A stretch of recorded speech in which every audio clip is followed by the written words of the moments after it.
एक बात हम स्पष्ट रूप से कह दें और इस बात को आगामी 7 दिन तक रोज हम बोलेंगे कि महादेव जब बहुत प्रसन्न होते हैं तब अपनी अत्यंत प्रसन्नता वैष्णव पर कृष्ण भक्ति प्रदान करके प्रकट करते हैं। महादेव की अत्यंत प्रसन्नता होती है तब हमारे चित्त में कृष्ण भक्ति प्राप्त होती है। यदि किसी ने अपने जीवन काल के अत्यंत समय महादेव की आप उपासना की है, महादेव को खूब भजा है, तो महादेव प्रसन्न होकर के उसको श्री किशोरी जी और ठाकुर जी के सुंदर भाव पर। इस कथा का मुख्य उद्देश्य जो हमारे मन में आया,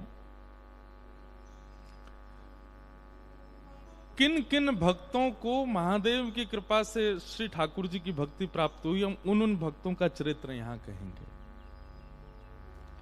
गुरु कृपा से भगवत प्राप्ति हुई हमने बहुत सुना है।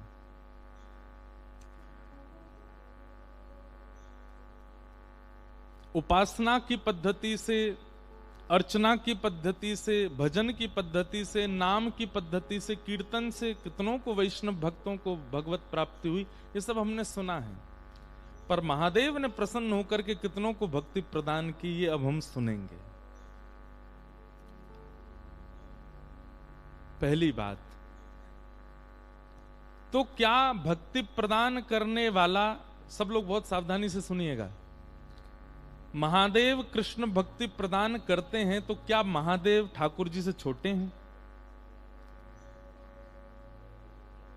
सबसे पहली बात, ये कंपटीशन आप लोगों को नहीं करना है। अगर आप महादेव की आराधना करते हैं तो नित्य कीजिए, उस आराधना में कोई आपको कटौती नहीं करनी है। आप कह रहे हैं कि महादेव प्रसन्न होकर के कृष्ण भक्ति देते हैं, तो इसका मतलब क्या, तो महादेव छोटे हैं कृष्ण बड़े हैं? नहीं, ये दोनों सम हैं। शिव द्रोही मम दास कहावा, सो नर सपने मोहे न पावा। 3 प्रकार के दर्शन होते हैं ठाकुर जी के।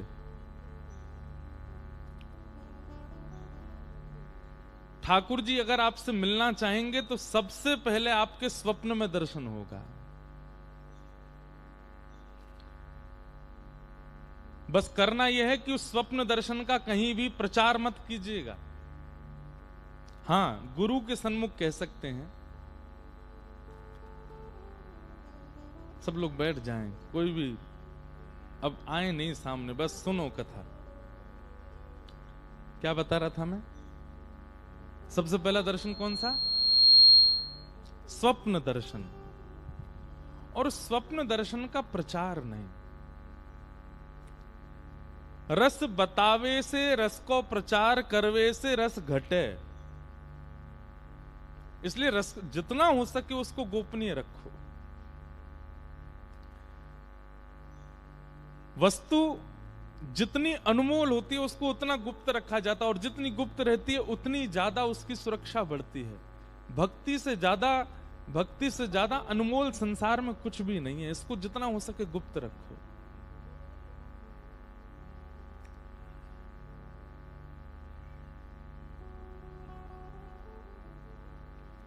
तो स्वप्न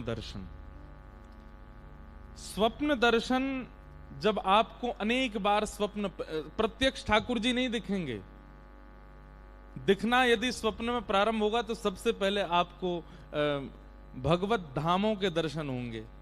जैसे वृंदावन का दर्शन होगा, यमुना जी का दर्शन होगा, निकुंजों का दर्शन होगा, कुंज लताओं का दर्शन होगा। केवल मंदिर दिख जाएगा, वैष्णव दिखेंगे, ठाकुर जी नहीं दिखेंगे।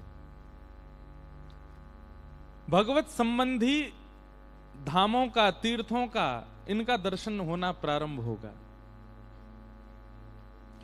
धीरे धीरे धीरे धीरे फिर उसी दर्शन में ठाकुर जी के अंगों का दर्शन। कभी केवल भुजा ही दिखेगी, कभी केवल चरण ही दिखेंगे, कभी केवल वक्ष ही दिखेगा, कभी केवल कटी कौंधनी दिखेगी। फिर उसका भी अनंत काल तक दर्शन करने के बाद फिर ठाकुर जी की ग्रीवा दिखेगी, कभी मुकुट दिखेगा, कभी कर्ण दिखेंगे, कभी तिलक दिखेगा। प्रत्यक्ष संपूर्ण ठाकुर जी नहीं दिखेंगे, नहीं तो स्वप्न में ही गोविंदाय नमो नमः सीधे भगवत धाम की प्राप्ति हो जाएगी। हाँ, आपके सेवा के ठाकुर जी दिख जाएंगे प्रत्यक्ष, राधा रमन लाल जी दिखेंगे प्रत्यक्ष, बिहारी जी दिखेंगे प्रत्यक्ष, पर जो मूल स्वरूप श्री ठाकुर जी का प्रत्यक्ष है वो परिपूर्ण रूप से स्वप्न में नहीं दिखेगा, कभी कभी कुछ कुछ झलक दिखेगी। और स्वप्न दर्शन जब आप अनंत काल तक करते रहोगे और किसी से उसकी चर्चा नहीं करोगे, गोपनीय रखोगे, तो वही स्वप्न दर्शन फिर धीरे धीरे जागृत अवस्था में अनुभव के रूप में होने लगेगा। अनुभूति कैसी होगी? कभी बैठे हैं और बैठे बैठे सुगंधी आने लग जाए, बहुत सावधानी से सुनिएगा। कभी बैठे बैठे सुगंधी आने लग जाए, गुलाब की सुगंध आ रही है।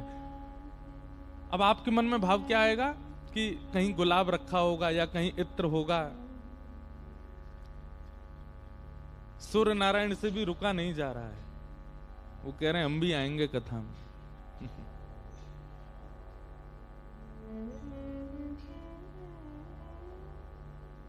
और सीधे ये देखो, श्रोता तो फिर भी सामने बैठे, ये तो ऊपर ही बैठ रहे हैं हमारे। जय हो।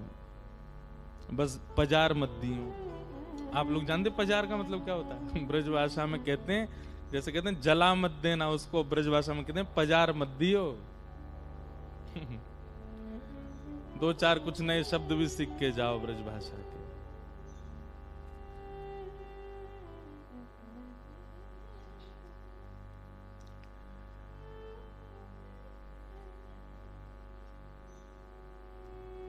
तुम निवेदन कर रहे थे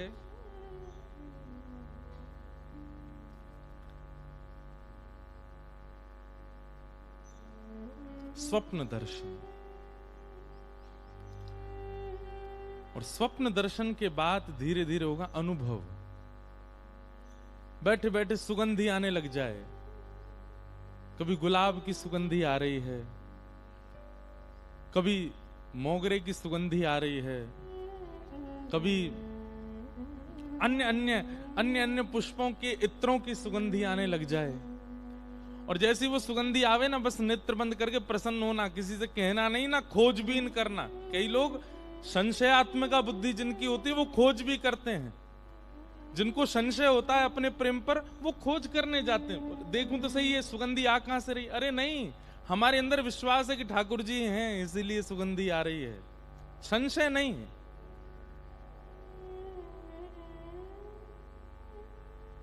कई बार पता क्या होता है, जब भक्ति पर संशय होता है ना, प्रेम पर संशय होता है, तो फिर ठाकुर जी भी जबरदस्ती पुष्प प्रकट कर ही देते हैं। बोले ले तो संशय है, हाँ गुलाब धरो ही है।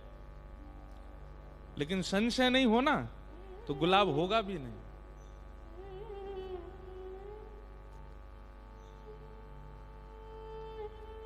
तो प्रथम होगा स्वप्न दर्शन और दूसरा होगा अनुभव।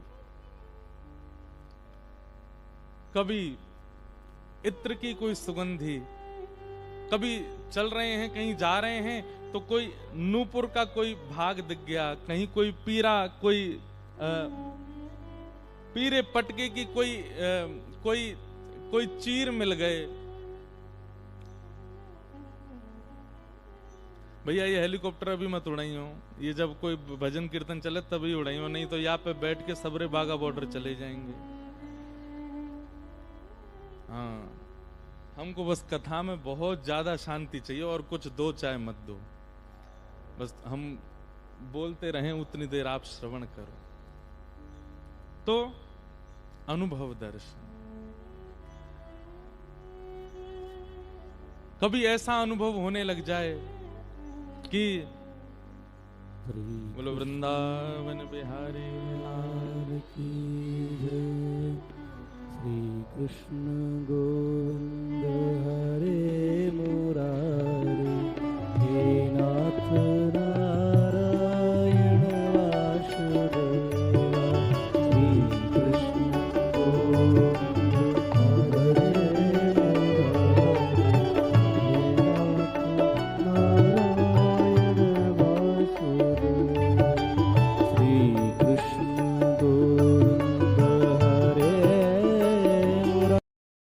कानों में मकराकृत कुंडल पहन रखे हैं, हाथन में वंशी है, चरण में ऐसी पादुका हैं, आदि आदि सब वर्णन करते थे। अब उनको अपनी भक्ति पर संशय नहीं है। वो जो अनुभव होता था गा देते थे, ठाकुर जी वैसे ही दिखते थे सामने। ये अनुभव दर्शन है। हरि दर्शन की प्यासी अखियां, हरि दर्शन की प्यासी, हरि दर्शन की प्यासी अखियां, हरि दर्शन की प्यासी। केसर तिलक मोतिन की माला, वृंदावन के वासी, केसर तिलक मोतिन की माला, वृंदावन के वासी। हो केसर तिलक मोतिन की माला, वृंदावन के वासी, केसर तिलक मोतिन की माला, वृंदावन के वासी। नेह लगाए त्याग गए तृण सम, नेह लगाए त्याग गए तृण सम, डार गए गल फांसी अखियां, हरि दर्शन की प्यासी,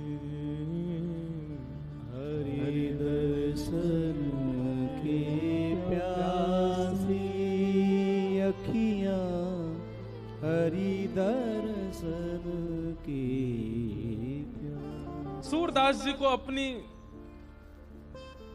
विचारों पर संशय नहीं है।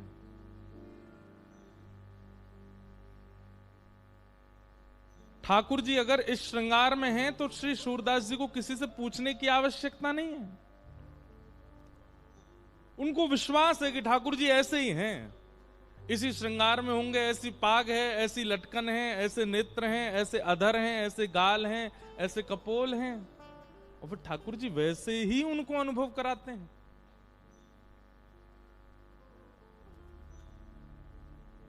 तो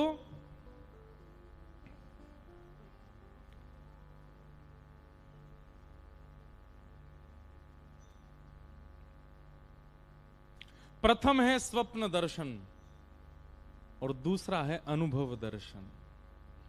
और अनुभव यदि कभी कुछ हो रहा हो तो उस पर संशय मत कीजिएगा, उसको रीचेक करने मत जाइएगा कि मैं देखूं तो सही जो मुझे अनुभव हो रहा है वो सच है कि नहीं। आप विश्वास रखो सत्य ही है। मोर पिच पड़ा हुआ दिख जाए तो उस पर यह चिंतन नहीं होना चाहिए कि मोर निकल के गया है। श्याम सुंदर गए और उन्हीं के पंच मोर पिच में से एक गिर गए हो मेरे पास, धर लिया उठा, उस पर फिर रीचेक नहीं करना उसको। विश्वास अनुभव के प्रति। तो सबसे पहला स्वप्न, दूसरा अनुभव, और इन दोनों में यदि आप पास हो गए तो तीसरा होगा प्रत्यक्ष। सामने खड़े ही हो जाएंगे आकर के। त्रिभंग ललित श्याम सुंदर, बंक नयन, बंक मुस्कान। ठाकुर जी कैसे हंसते हैं। हमारे श्री चतुर्भुज दास जी कहते हैं, बंक चितई मुस्काए के सुंदर वदन दिखाए। ठाकुर जी की मुस्कान भी बांकी, मतलब अब बांके तो टेढ़े मेढ़े हो, मैं मुस्कान कैसी टेढ़ी मेढ़ी है सके? मुस्कान तो एक ही शेप में होती, पर नहीं, ठाकुर जी हंसते भी टेढ़े मेढ़े, ऐसे नटखटे। एक बार तो या गालते हंसेंगे, फिर दूसरी बार या गालते हंसे, दोनों गालंत एक संग ना हंसे, कभी आते कभी माते, बंक चुतये मुस्काए के। तो प्रथम है स्वप्न दर्शन, दूसरा है अनुभव दर्शन, और तीसरा है प्रत्यक्ष दर्शन। हम सबकी इच्छा प्रत्यक्ष दर्शन की है, पर पहले दो तो करो। हम सबको स्वप्न में कभी ना कभी अनुभव होता है, परंतु हम तुरंत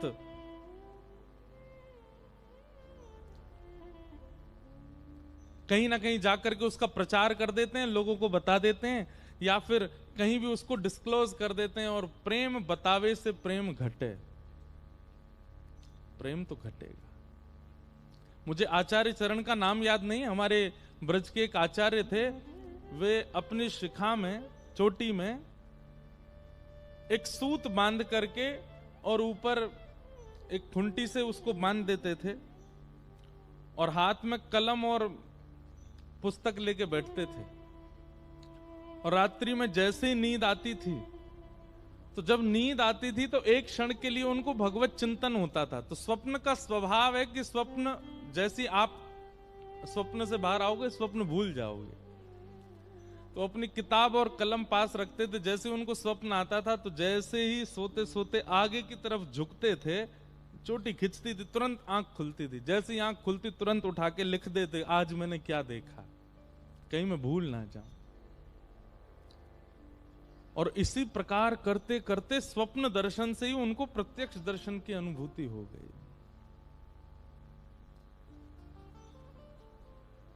ये तीन प्रकार,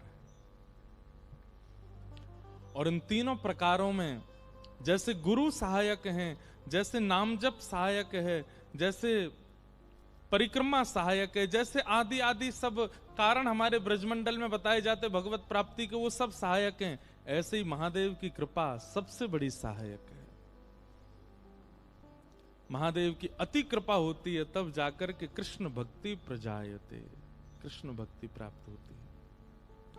तो इस 7 दिवसीय सत्र में उन भक्तों की चर्चा विशेष रूप से होगी जिन पर महादेव ने कृपा की, और महादेव की कृपा से उनको वृंदावन चंद की प्राप्ति हुई, श्री किशोरी जी की प्राप्ति हुई।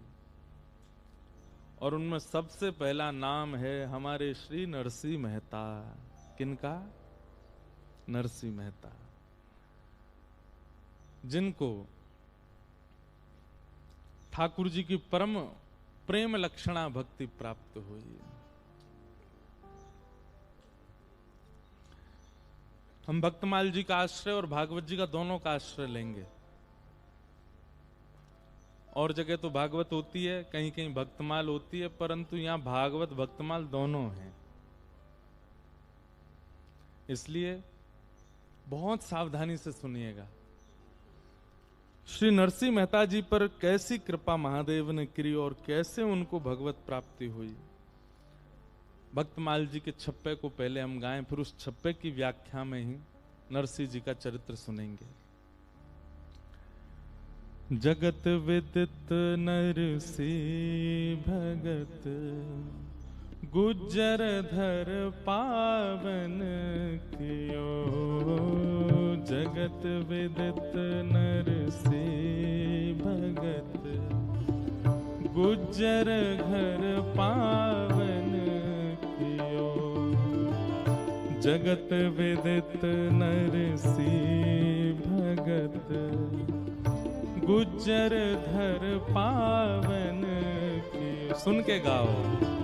जगत विदित नरसिंह भगत, गुज्जर धर पावन कियो। हाँ महास्मारत लोग भगति लोलस न जाने। महास्मारत लोग भगति लोलस न जाने। माला मुद्रा देखता सुखी निंदा ठाने। माला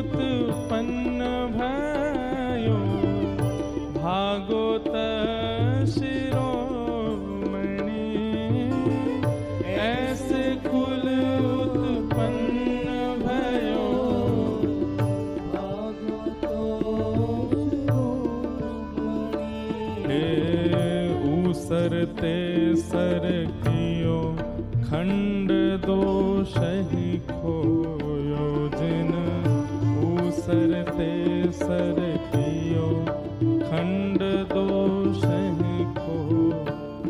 हाँ बहुत ठोर पर चौदियो रस रीति भक्ति हृदय ठानी। बहुत ठोर पर चौदियो रस रीति भक्ति जहाँ। हाँ जगत विदित नर से भगत गुजर धन पावन। जगत विदित नर से भगत गुजर धन पावन। जगत विदित श्री नाभाजी कहते हैं दो भक्त ऐसे हैं भक्तमाल के जिनको पूरा विश्व जानता है और भारत की लगभग समस्त प्रांतों में समस्त भाषाओं में इनकी कथाएं गाई गई हैं। उनमें पहले हैं श्री नरसिंह मेहता जी और दूसरी हैं हमारी भक्तमती मीराबाई। भारत के लगभग सारे प्रांतों में, गुजराती में, मराठी में, मारवाड़ी में, हिंदी में, बंगाली में, तमिल में, सब में नरसिंह मेहता जी का चरित्र गाया जाता है। लेकिन अधिकतर प्रसिद्धि हो जाती है नानी बायरो मायरो, उसी की प्रसिद्धि ज्यादा है, जबकि वो केवल नरसिंह मेहता जी के संपूर्ण चरित्र का एक छोटा सा खंड है जहां भात का प्रसंग आता है। जगत विदित नरसिंह भगत, सब जानते हैं नरसिंह मेहता जी को। नरसिंह मेहता साक्षात श्री मुचकुंद जी के अवतार हैं। बहुत सावधानी से सुनिएगा सब लोग जितने भी बैठे हैं।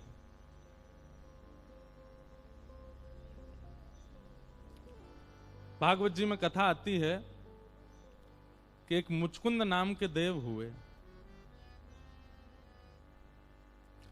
और एक बार देवासुर संग्राम में उन्होंने देवताओं के पक्ष से अकेले ही दैत्यों से युद्ध किया और इस युद्ध में देवताओं को उन्होंने विजय प्राप्त कराई। जब देवताओं ने ये देखा तो प्रसन्न होकर के कहा, मुचकुंद कुछ मांगो, हम तुमसे बहुत प्रसन्न हैं, आपने हम देवताओं की रक्षा के लिए इतना इतना युद्ध किया, कुछ मांगिए वरदान, क्या चाहिए। सब देवता सामने खड़े थे और मुचकुंद वरदान मांगते हैं कि मुझे अखंड निद्रा प्राप्त हो, मैं सोना चाहता हूं और ऐसा सोना चाहता हूं कि मैं बस सोता ही रहूं, जब उठूं मेरी नींद कोई भंग करे तो जल करके भस्म हो जाए, मुझे सोने दे। क्यों? क्योंकि दैत्यों से युद्ध करने में अनेक युगों तक मुचकुंद सोए नहीं थे। अच्छा, वास्तव में देखो, एक मेरी बात बहुत ध्यान से सुनिएगा, भक्त का एक स्वरूप ऐसा भी होता है कि कहीं उसकी बहुत प्रशंसा ना हो जाए तो वो अपनी भक्ति को किसी दोष की आड़ में छुपा करके बोलता है। बहुत सावधानी से सुनिएगा इस बात को। कहीं मेरी प्रशंसा ज्यादा ना हो जाए इसलिए वो अपनी भक्ति को किसी दोष की आड़ में छुपा लेता है। जैसे, ए भैया तुम रात में कहां जाते हो? अब जाते तो हैं श्री राधा कुंड, जाते तो हैं श्री वृंदावन, जाते तो हैं राधा रमन जी की देहली पे, जाते तो हैं राधा वल्लभ जी में। कई भक्त ऐसे हैं वो शयन के बाद मंदिरों की देहली पे बैठे रहते हैं, वहां बैठे बैठे श्री किशोरी जी को याद करते हैं। लेकिन कहीं हमारी ज्यादा प्रशंसा ना हो जाए तो क्या कह देंगे, अरे वो हमारे नगर में एक जगराता हो रहा है, कुछ लोग जो है नाच रहे हैं, गा रहे हैं, एक ब्याह हो रहा है, उसमें ब्याह में जा रहा हूं, थोड़ा माहौल देख के आऊंगा। अब उस करने क्या जा रहा है? भक्ति, लेकिन छुपा कहां रहा है? एक दोष की आड़ में। कई लोग ऐसे होते हैं, यह भी एक दोष है, वो अपनी भक्ति को ऐसे प्रकट कर देते हैं कि सामने वाले को सोचना भी ना पड़े, उसको पता चल जाए कि ये भगत है। क्या बात है भैया, आप इतने उतावले क्यों हो रहे हो? क्या करें, अब आप आ गए हो, नहीं तो 7 बजे मैं तो परिक्रमा चला ही जाता हूं, अब 7:30 बज रहे हैं, अब आपकी वजह से मैं थोड़ा विलंब हो रहा है मुझे। भक्ति प्रकट कर दी। कुछ संतों से यह भी सीखिए कि भक्ति को कैसे दोष में छुपाना है। सामने वाले को तो यूं लगे अरे राम राम ये तो महादोषी है, इसके अंदर तो महासंसारी गुण है। भैया नजर आपको नहीं लगती, नजर आपके स्वरूप को नहीं लगती, नजर आपकी भक्ति को लगती है। उस भक्ति को बचाओ। अपनी नजर उतरवाते रहते हो, अपने रूप के ऊपर जो है कालो टीका लगवाते रहते हो, सब काम करवाते हो, भक्ति को नजर लग रही है। और आजकल सबसे ज्यादा लग रही है। हमारी भक्ति दिन प्रतिदिन क्षीण होती जा रही है। उसके लिए एक यह उपाय है, क्या कि अपनी भक्ति के साधन को एक दोष बता करके, सामने वाले को तो यूं बता दिया, कहां जा, हमें नींद आ रही बहुत जोर से, भैया थक गए, हम तो हार गए, बता रोम रोम दर्द, भैया तुम बैठो, तुम सबरे गप मारो, मैं तो सोवे जा रहा हूं। अरे भैया तो नींद ही आती रहे। सामने वाला आपको दोषी समझे, लेकिन आप कक्ष में जाकर के तुरंत स्नान ध्यान करके आसन लगा के बैठ गए। लेकिन ये होता नहीं है हमसे। हम जब कोई नियम करते हैं तो हमारे अंदर स्वभाव आ जाता है उसका प्रचार करने का। हम स्पष्ट कह देंगे, भैया देखो मेरे पास बैठने का समय नहीं है, मैं जाऊंगा, मेरा भजन का समय हो गया। परंतु यदि भक्ति प्रगाढ़ जब हो जाती है तो आप उसमें दोष बता देते हो सामने वाले को। एक बहाना लगा करके अपनी भक्ति करने जाते हो। भैया देखो प्रेमी व्यक्ति जाएगा कि गए हो वहां जा रहे, हमारे टीम बोलते ने जा रहे हो, जा रहे हैं समोसा खावे, झूठ बोल दो। अपनी भक्ति को जितना हो सके उसमें सामने वाले को प्रकट मत करो कि आप क्या करते हैं भक्ति भाव में। परिक्रमा लगाने जा रहे हैं वृंदावन की, कह दो पिक्चर लगी है एक मथुरा में, देखने जा रहे हैं भाई। जब आप संसार के प्रेम भाव में, कोई सिखाता नहीं, वहां अपने आप झूठ बोलते हो, अपने आप। अपने झूठ नहीं, छुपाया जाता है प्रेम को, प्रेम को ढका जाता है। ठीक वैसे राधारमन जी गए, बिहारी जी गए, वृंदावन परिक्रमा गए, कहीं कथा सुनने के लिए गए, सच बता सकते हैं, कोई दिक्कत नहीं है, लेकिन फिर भी वहां कुछ उल्टा ही बोल जाओ।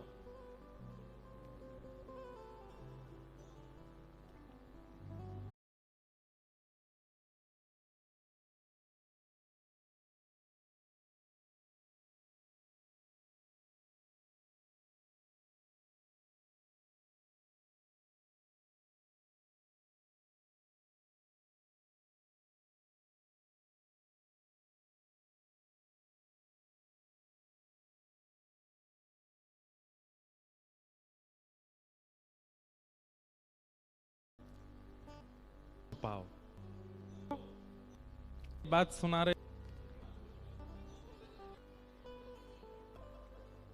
हाँ, ये ऐसे बस याद रखना। हाँ, तो मुचकुंद ने क्या वरदान मांगा बताओ? इतने हजार लोगों में 2 ही सुनने? नहीं नहीं, सुनो वो तो हमको हम आप लोगों से कह रहे हैं, जब हम पूछ रहे थे सबको बताना चाहिए था ना। हम तो कथा कहते कहते इधर उधर डोले आते हैं। तो मुचकुंद ने वरदान मांगा, और वरदान में क्या कहा कि मुझे अखंड निद्रा प्राप्त हो। तो ये सुनकर के सब देवता आपस में एक दूसरे को देखने लगे, बताओ निद्रा मांग रहा है। तो इंद्र आदि देवता सोचे बहुत दिनों तक इसने जो है जग करके युद्ध किया ना, इसलिए निद्रा मांग रहा है। लेकिन मुचकुंद जानते हैं मन में कि इन सबको तो यही लगे कि मैं सोवे जा रहा हूं, लेकिन वास्तव में मैं तो चिंतन करने जाऊंगा। नारद जी महाराज वहीं खड़े थे। नारद जी समझ गए कि ये मुचकुंद अखंड निद्रा नहीं मांग सकता। इसके सामने देवता खड़े हैं, ब्रह्मा खड़े हैं, इंद्र खड़े हैं, शिव खड़े हैं, सब खड़े हैं। इन सबसे ये चाहता तो कुछ भी मांग सकता था, निद्रा कौन मांगता भाई? भक्त ही समझ पाता है चोरी को। हमारे एक महाराज जी हैं, वो फ्लाइटों में घूमते रहते हैं। उनसे मैंने पूछी, मैंने महाराज जी एक बात बताओ, फ्लाइट में क्यों घूमते हो? तो पता क्या उत्तर दे? बोले परियों को देखने जाता हूं। फ्लाइट में जो फ्लाइट अटेंडेंट रहती है ना, उनको परी बोलते हैं वो। बोले परियों को देखने जाता हूं। अब सामान्य व्यक्ति होगा तो क्या सोचेगा, राम राम राम राम बताओ, ये परियों को देखने जाते हैं ऊपर। लेकिन यहां वो अपनी भक्ति छुपाते हैं। आपके मन में केवल इतना भाव प्रकट कर देते हैं कि वो परी देखने जा रहे, महाराज जी तो देखो फ्लाइट में देखने जा, नहीं, उनका कोई भक्ति स्वरूप है, वो उसको छुपा रहे हैं, आपसे कह रहे हैं कि परी देखने गए। एक बार मैं उनके साथ कहीं गया तो किन्हीं के घर पे गए थे, तो वहां बहन जो थी वो जल लेकर के आई। तो जैसे जल दिया, महाराज जी आप कुछ लेंगे? महाराज जी कहते हैं, बोले कुछ नहीं चाहिए, सब मिल गया। बोले महाराज जी आपने तो कुछ, नहीं नहीं तेरे चेहरे से नजर नहीं हटती, नजारे हम क्या देखें। अब सामने वाला बेचारा विचलित हो जाए उनके भाव से, अरे राम राम जी क्या कह रहे हैं, लेकिन उनका भाव हम समझ गए कि वो अपनी भक्ति को ऐसे दोष बता करके छुपाते। स्पष्ट मत कह दीजिए कि आपका नियम क्या है, आपका भाव क्या है। प्रेम में तो छुपाना प्रेम का स्वरूप है। मुचकुंद कहता है कि मुझे अखंड निद्रा प्राप्त हो। नारद जी महाराज समझ गए, बोले कि ये निद्रा के लिए नहीं, ये सब देवताओं के चित्त में दोष बुद्धि प्रकट करवा रहा अपने लिए और स्वयं जाकर के भजन करेगा। तब श्री नारद जी महाराज ने कहा, मुचकुंद हम जान गए तुम्हारे मन में भाव क्या है, अब एक काम कीजिए। बोले क्या? गुरु के बिना भजन में प्रवेश कहीं ना कहीं दोष हो जाता है। देखो, गुरु के बिना अगर आप करते हैं तो कोई दोष मतलब ऐसा नहीं है, लेकिन हाँ वही बात है ना कि बिना एक रक्षक के यदि किसी स्थान पर जाओगे तो वहां पर भय बना रहता है लुट जाने का या किसी और क्रिया का। इसलिए गुरु रूपी रक्षक संग में होना चाहिए। इसलिए जब भी आप नाम जप भी करते हैं ना, कई लोग कहते हैं नाम जप में हमारा मन नहीं लगता, पहले गुरु स्मरण करो, गुरुदेव के चरणारविंदों का स्मरण करके तब नाम जप में जाओ, आपका भजन पहले से अधिक बढ़ेगा। क्योंकि गुरु के संरक्षण में यदि जाओगे। और एक और बात हम आपसे निवेदन करें, आप चाहे गौड़िया वैष्णव संप्रदाय के यहाँ बैठे हैं, चाहे रामानंदी बैठे हैं, रामानुजी बैठे हैं, हरिवंशी बैठे हैं, हरिदासी बैठे हैं, सब लोग सुनिए, अपने गुरुदेव से लेकर के अपने गुरु के गुरु, गुरु के गुरु, ऐसे 8 गुरुओं का नाम तो आपको याद होना चाहिए। और नित्य नाम जप करने से पहले अपने अष्टाचार्यों का नाम याद करिए, या तो प्रारंभिक अष्टाचार्य या फिर आपके गुरु से पूर्व 8 आचार्यों का नाम स्मरण करके आप नाम जप में बैठिए। आप हमको याद करेंगे, आपका मन विचलित नहीं होगा। क्यों? क्योंकि वे 8 पहरेदार आपके भजन की रक्षा कर रहे हैं। इन नाम जप में क्यों मन भंग होता है, क्यों निद्रा आ जाती है, क्यों आप कहीं और चले जाते हो? क्यों? क्योंकि आप अकेले जा रहे हो और अकेले आप अपनी रक्षा नहीं कर सकते। सिक्योरिटी तो चाहिए, और सिक्योरिटी वही दे सकते हैं जो स्वयं पहलवान हो। गुरु हमारे पहलवान हैं, उनके संरक्षण में नाम जप में जाइए, उनके संरक्षण में कथा सुनने से पहले भी अपने 8 आचार्यों का नाम स्मरण करके प्रणाम। अगर नहीं याद है तो अब की बार जब भी गुरु घर जाइए, 8 आचार्य प्रारंभ के और 8 आचार्य आपके गुरु से पूर्व के 16 आचार्यों के नाम याद करके आइए। हमारी रामानुज परंपरा में ऐसा भाव बताते हैं कि आचार्य, और जब भी किसी मंदिर में दर्शन करने जाइए तो अपना परिचय ठाकुर जी को दीजिए, उनके शिष्य वो, उनके शिष्य वो, उनके शिष्य वो, उनके शिष्य वो, ऐसे 8 और उनका शिष्य मैं। आपको प्रणाम करता हूं ठाकुर जी। ठाकुर जी प्रसन्न हो जाते हैं। आपकी क्षमता नहीं कि ठाकुर जी को प्रसन्न कर सके, पर आपके गुरु स्मृति तो ठाकुर जी को प्रसन्न करेगी ना। इसलिए छोटी छोटी बातें हैं, इनको याद रखिएगा। और श्री नारद जी महाराज ने मुचकुंद को 12 मंत्र दिया। बोले जब तक तुम निद्रा में रहो इसी मंत्र का चिंतन करना। और श्री मुचकुंद जी महाराज हमारे वृंदावन से थोड़ी दूर पर धौलपुर है, वहीं मुचकुंद गुफा है, वहां जाकर के श्री मुचकुंद जी महाराज निद्रा में, सबके लिए तो निद्रा में चले गए, लेकिन वैसे भाव में चले गए, ठाकुर जी का स्मरण कर रहे हैं। 1000 वर्षों तक मुचकुंद जी सोते रहे, सो नहीं रहे हैं। नरसिंह मेहता इतने श्रेष्ठ भक्त हो गए, उसका कारण है कि उन्होंने पूर्व जन्म में ही भजन किया है। उनकी पूर्व जन्म की भक्ति फल दे रही है उनको। कभी भी किसी भी व्यवस्था को नकारात्मक मत मानो, उसमें कोई भगवत भाव सोच लो, तो जब भी वो अव्यवस्था होगी आपको लगेगा कि ये तो भगवत भाव है। जैसे अगर आप सोच लो कि मुझे जब जब ठोकर लगती है तो मुझे लगता है ठाकुर जी याद कर रहे हैं, तो आगे से जब भी ठोकर लगेगी, अच्छा ठाकुर जी याद कर रहे थे आप। नहीं तो ठोकर लगने पर क्या सोचते थे, पता नहीं कोई गाली दे रहा है, जीभ कट गई, अरे जीभ कट गई, कोई गाली दे रहा है। ये जितनी नकारात्मक चीजें आपके साथ होती हैं, सब में ऐसा विचार करो, इसमें कोई भगवत भाव जोड़ दो, आगे से वो जब भी होगा उस स्थिति में आपको ठाकुर जी की याद आएगी। अब हमारा तो कथा का काम है, सब जगह जब लाइट जाती है तो हमने फिर ये भाव रख लिया ठाकुर जी आ गए। अब इसका ऐसा प्रभाव देखने को मिला कि कई बार ऐसा प्रसंग चल रहा होता है जहां ठाकुर जी प्रकट हुए और लाइट गई, वो अपने आप सार्थक हो जाती है बात। तो क्या बता रहे थे हम, मुचकुंद जी ने 1000 वर्षों तक भगवत भजन किया और 1000 वर्षों तक वहीं सोते रहे, आनंद करते रहे, ठाकुर जी का स्मरण करते रहे। सब देवताओं को लग रहा है कि मुचकुंद सो रहे हैं, मुचकुंद गहरी निद्रा में खर्राटे ले रहे हैं, लेकिन वास्तव में मुचकुंद भजन कर रहे हैं।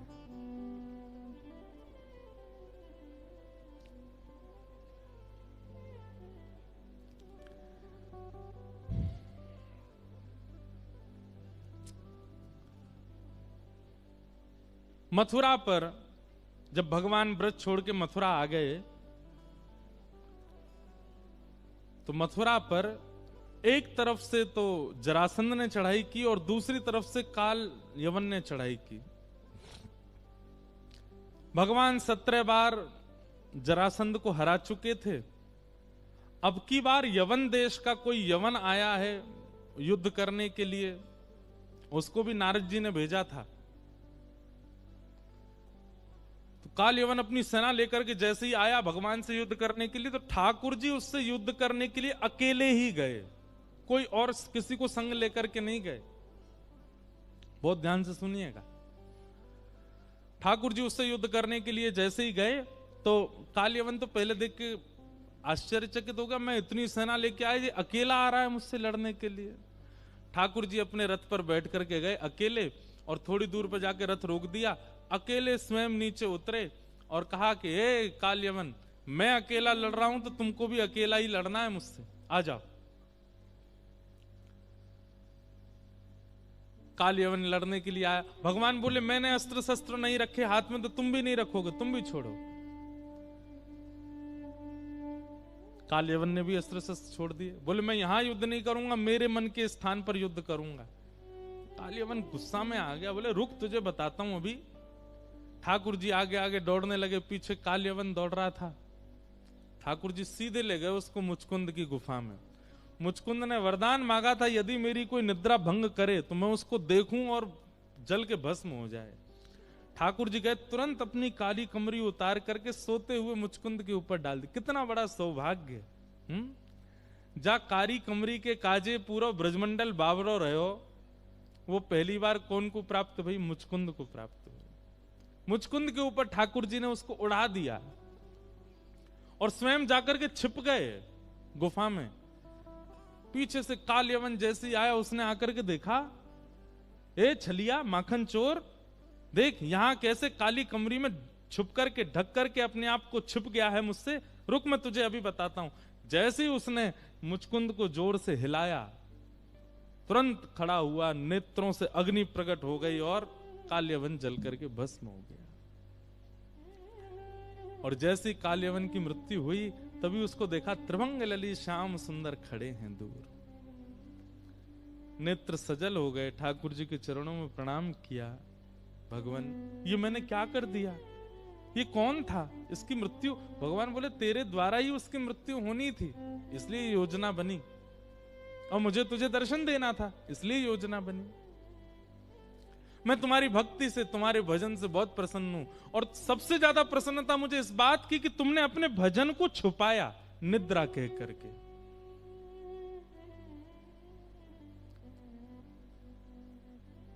ठाकुर जी मुझ पर अनुग्रह करें, कृपा करें, मैं क्या सेवा करूं आपकी। ठाकुर जी बोले अभी सेवा की आवश्यकता नहीं है, पर जब आवश्यकता पड़ेगी तो तुमको पृथ्वी पर आना पड़ेगा। और ऐसा कहकर के ठाकुर जी दर्शन देकर के चले गए। जब कलयुग प्रारंभ हुआ तो श्रीमद् भागवत जी में वर्णन आता है कि भक्ति महारानी नारद जी को मिलती हैं वृंदावन में। और तब नारद जी ने भक्ति महारानी से पूछा तो भक्ति महारानी कहती हैं, उत्पन्ना द्रविड़ेशाहम वृद्धिम कर्णाटके गताम क्वचित क्वचिन महाराष्ट्रे गुरुजरे जीर्णताम गता। मेरा जन्म कर्नाटक में हुआ, द्रविड़ देश में हुआ, कर्नाटक में पली बड़ी, महाराष्ट्र में थोड़ी बहुत युवा हुई, लेकिन गुजरात में जाके मैं जीर्ण हो गई। ये बात भक्ति महारानी ने नारद जी से कही।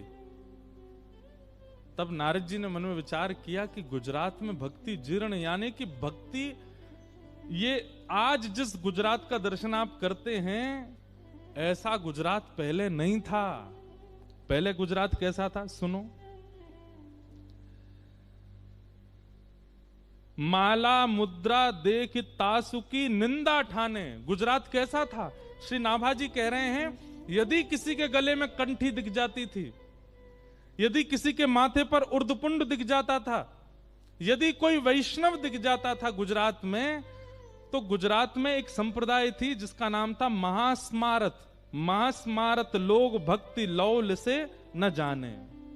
महास्मारत, ये महास्मारत कैसे होते हैं? ये केवल यज्ञ करते हैं, केवल चमत्कार पर इनका विश्वास रहता है, और केवल बलि दे करके कैसे भी देवताओं को प्रसन्न करना है अपने काम बनवाने के लिए, इन लोगों को महास्मारत कहते हैं। ऐसे महास्मारतों की इतनी संख्या थी गुजरात में कि वो कहीं तिलकधारी, कंठीधारी, वैष्णव वेशधारियों को दिखते थे तो इतनी निंदा करते थे, इतनी निंदा करते थे कि वो गुजरात छोड़ के जब तक चला ना जाए तब तक निंदा करते थे। मैं जब ये भाव पढ़ रहा था ना, तब मेरे मन में आया, तब तो अकेला एक गुजरात था, आज तो भारत के कई प्रांत ऐसे हो गए। ना जाने कितने नरसिंह मेहताओं को उत्पन्न होना पड़ेगा। इसलिए हमारी प्रार्थना है,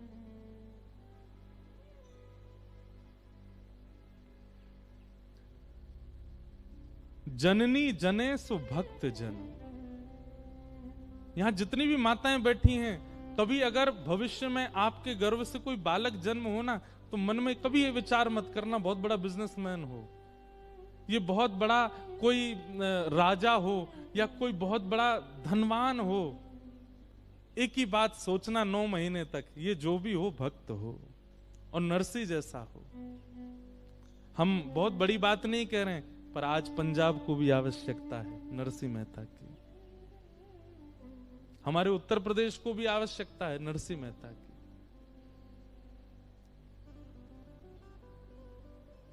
जब नारद जी ने सुना गुर्जरे जीर्णताम गता, उसी समय नारद जी के मन में आने लगा कि भाई इस गुजरात को कैसे संभाला जाए।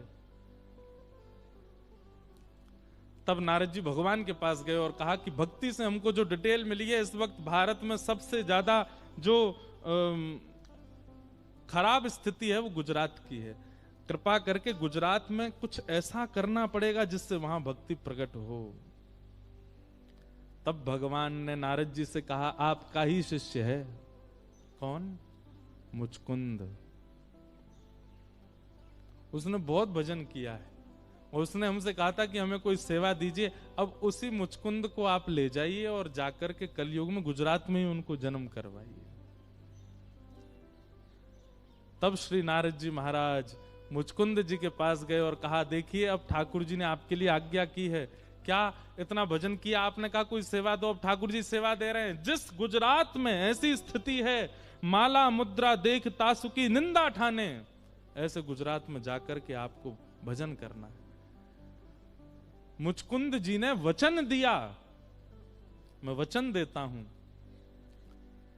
कि गुजरात में जाकर के ऐसी भक्ति का प्रचार करेंगे कि वर्षों तक, कल्प कल्पांतरों तक जो भी गुजरात की भूमि में जन्म लेगा वो वैष्णव ही होगा। आज यदि पूरे भारत को अगर आप खकाल के देखेंगे तो सबसे ज्यादा जय श्री कृष्ण बोलने वाले, सबसे ज्यादा वैष्णव भाव रखने वाले भक्तों की संख्या गुजरात में है, ये नरसिंह मेहता की देन है गुजरात को।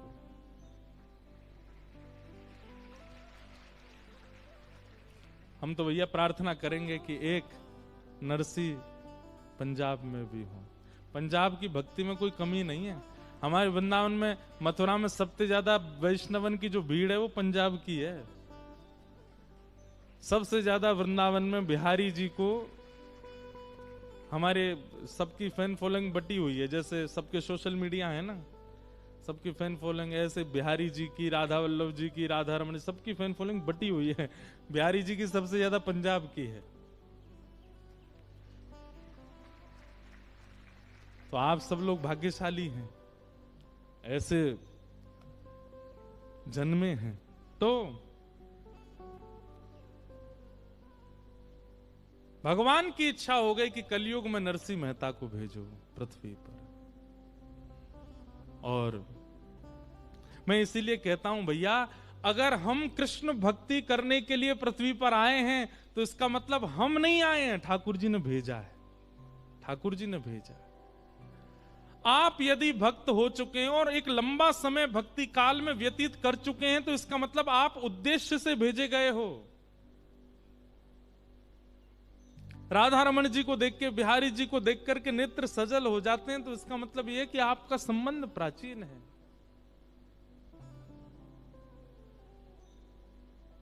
कई जन्मों से बुला रहे हो, कोई तो नाता जरूर होगा। नजरों से नजरें मिला न पाऊं, मेरी नजर का कसूर होगा।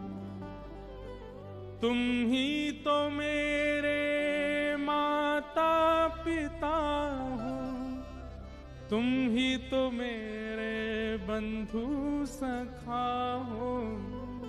कितने रिश्ते तुम संग मेरे, कोई तो रिश्ता जरूर होगा। हम कुछ तो हैं ठाकुर जी के। और एक बात बोलूं, तुम मानो चाहे मत मानो, पर मुझे तो भरोसा है, मुझे तो विश्वास है कि हम पूर्व में ठाकुर जी के कुछ तो रहे होंगे। कछु नहीं तो श्याम सुंदर जब चल के गए होंगे तो उनके पामन के नीचे एक छेटाई बन के आके मर गो होंगे, तभी या जन्म में कथा वक्ता बन के आए गए हो। हमारी पूनम दीदी पूर्व जन्म की कछु तो हैं, ये मक्खी होंगी जरूर है। और बिन बनाती भाई काऊ दिना ठाकुर जी खीर पे जाके बैठ गई होंगी। सोई ठाकुर जी ने कही बड़ो रस चाख रही है, चल जा कलयुग में जाके खूब रस प्रवाह करियो। तो अब हम अपने आप को ऐसे तो कह नहीं सकते कि हम सूरदास रहे होंगे, हम कुंभन दास रहे होंगे, मक्खी चेंटी बोल सकें।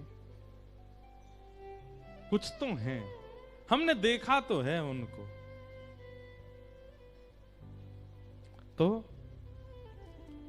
भगवान की आज्ञा से गुजरात में भक्त नरसिंह का प्रादुर्भाव हुआ। बोलो भक्त वत्सल भगवान की। नरसिंह मेहता जी का जन्म हुआ। अब देखो, बहुत ध्यान से सुनना, जो लोग भक्ति के पथिक हैं, जो भक्ति मार्ग में चलते हैं, भक्ति मार्ग आसान नहीं है, कठिन तो है। नरसिंह मेहता जी का चरित्र सुनो। हम पूरा चरित्र नहीं कहेंगे, वहां तक कहेंगे जहां तक महादेव की कृपा हुई। और महादेव की कृपा के बाद अगर अच्छा लगेगा तो फिर कल सुनाएंगे उससे आगे।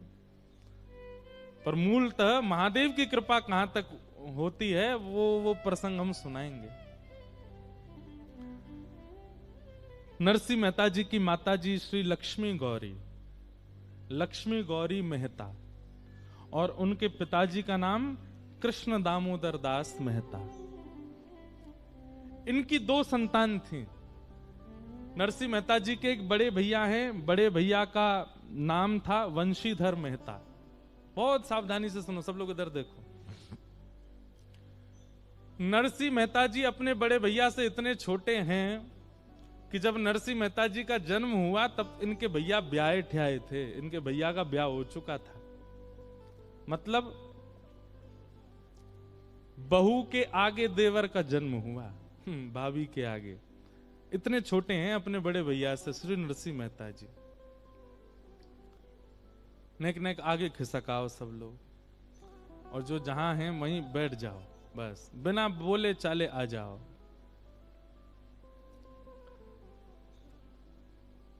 तो नरसिंह मेहता जी बहुत छोटे थे, लेकिन जन्म से ही इतने रूपवान, इतने गुणवान, इतने शीलवान कि इनको कोई देखे तो देखता ही रह जाए।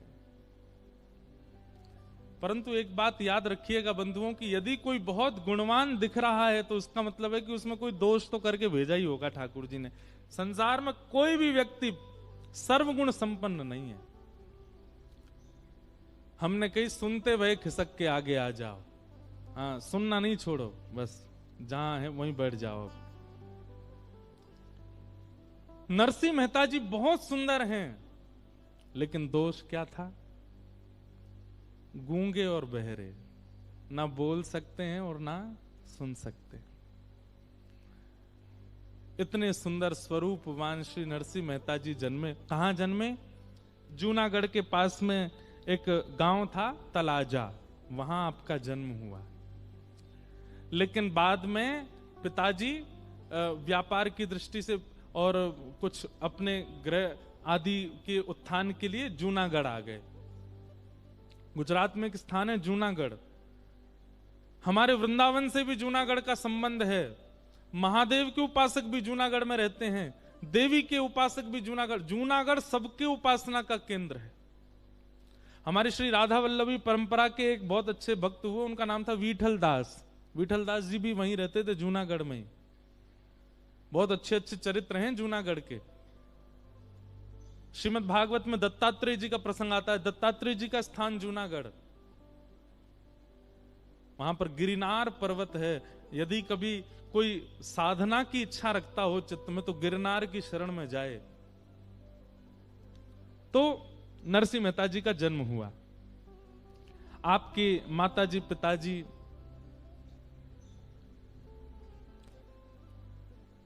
दोनों खूब प्रसन्न थे, लेकिन ठाकुर जी की इच्छा कुछ और ही थी। 5 वर्ष के थे केवल श्री नरसिंह मेहता जी, और तभी उनके माता पिता दोनों भगवत धाम प्रस्थान कर गए। चिंता तो रहती थी कि बालक बोलता नहीं है, और अधिकतर ऐसा होता है कि जिसको बोलना नहीं आता वो सुनता भी नहीं है। तो नरसिंह मेहता जी ना सुन पाते थे ना बोल पाते थे, माता पिता दोनों चले गए। ऐसी स्थिति में नरसिंह मेहता, एक बात याद रखिएगा बंधुओं,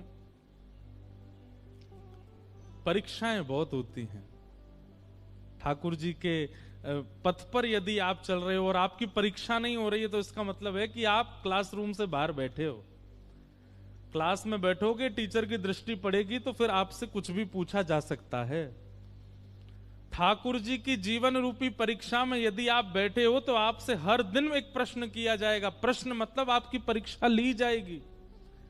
और यदि आपकी कोई परीक्षा नहीं होती है तो इसका मतलब है कि आप बंक मार के बैठे हो बाहर, ठाकुर जी की दृष्टि पड़ नहीं रही है आपके ऊपर।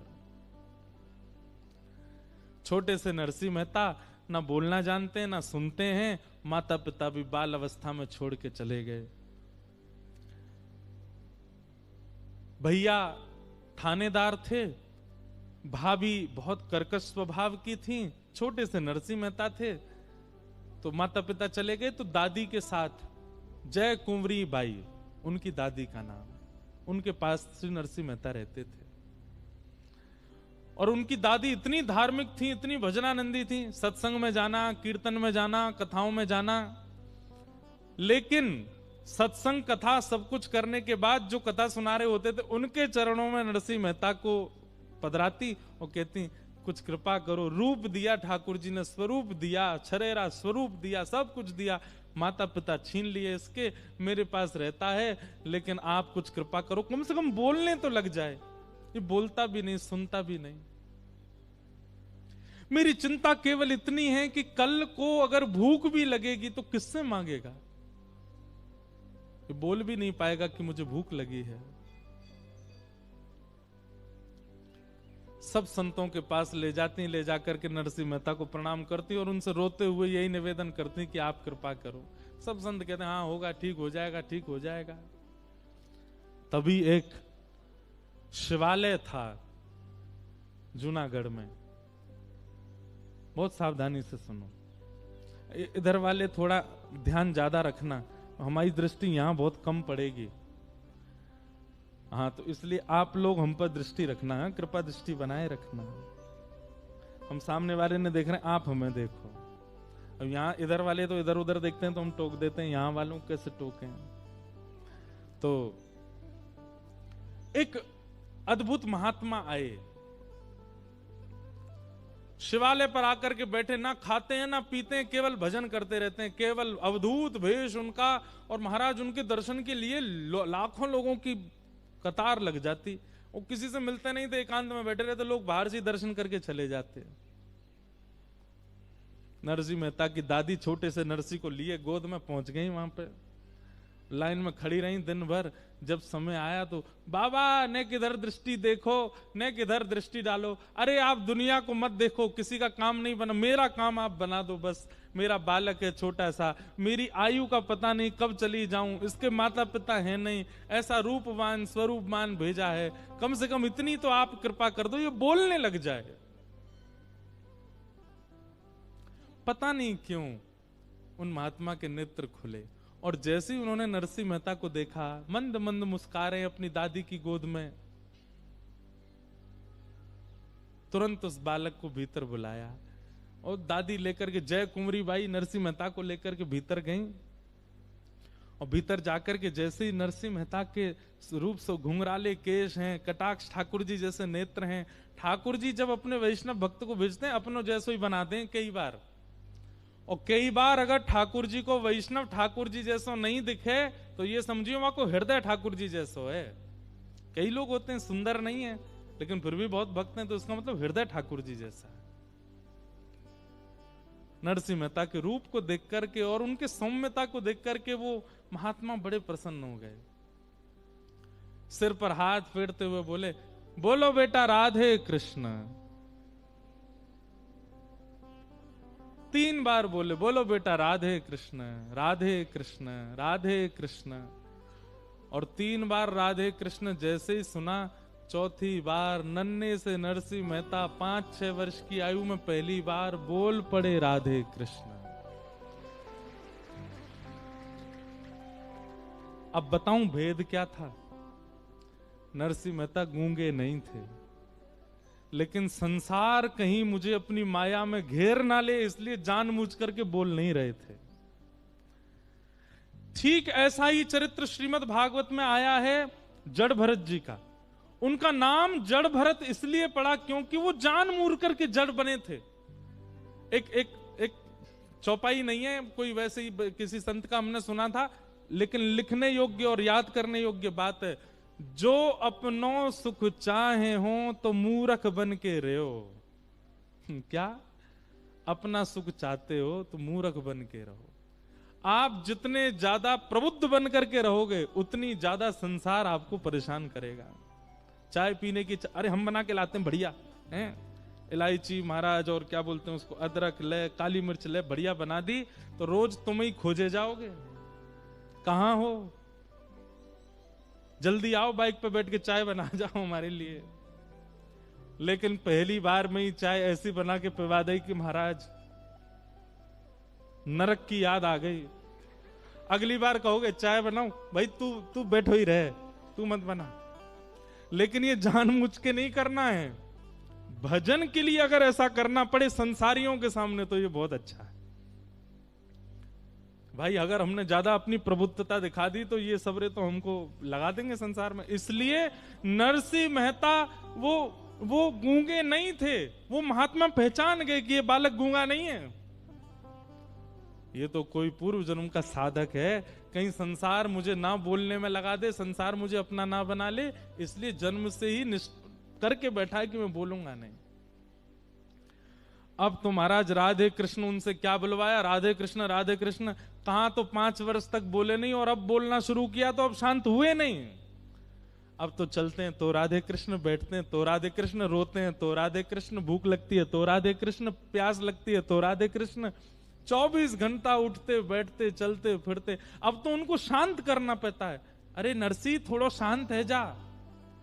शांत भी होते हैं तो जैसे मक्खी भिनभिनाती है ना, ऐसे राधे कृष्ण राधे बोलते ही रहते हैं। कहां तो बोले नहीं, और बोले तो केवल भगवत कथा, भगवत चिंतन। ऐसे श्री नरसिंह मेहता। दादी बड़ी प्रसन्न है अब, लेकिन नरसिंह मेहता भी ऐसे भूख लगती है तो ऐसे राधे कृष्ण राधे कृष्ण। भूख मांगते तो हैं भोजन, पर राधे कृष्ण कह के ही मांगते हैं। लेकिन ठाकुर जी जब तरासने पर आते हैं तो एक आध बार में ठाकुर जी का मन नहीं भरता है। कुछ दिन बाद दादी भी चल बसी, माता पिता भी चले गए, दादी भी चली गई, अकेले नरसिंह रह गए। छोटे से नरसिंह मेहता, भाई तो थानेदार हैं, पूरे दिन काम पे रहते हैं, अकेली भाभी हैं घर पे। और भाभी बड़ी उग्र स्वभाव की, बड़ी विचित्र स्वभाव की थी। नरसिंह मेहता तो जाते थे,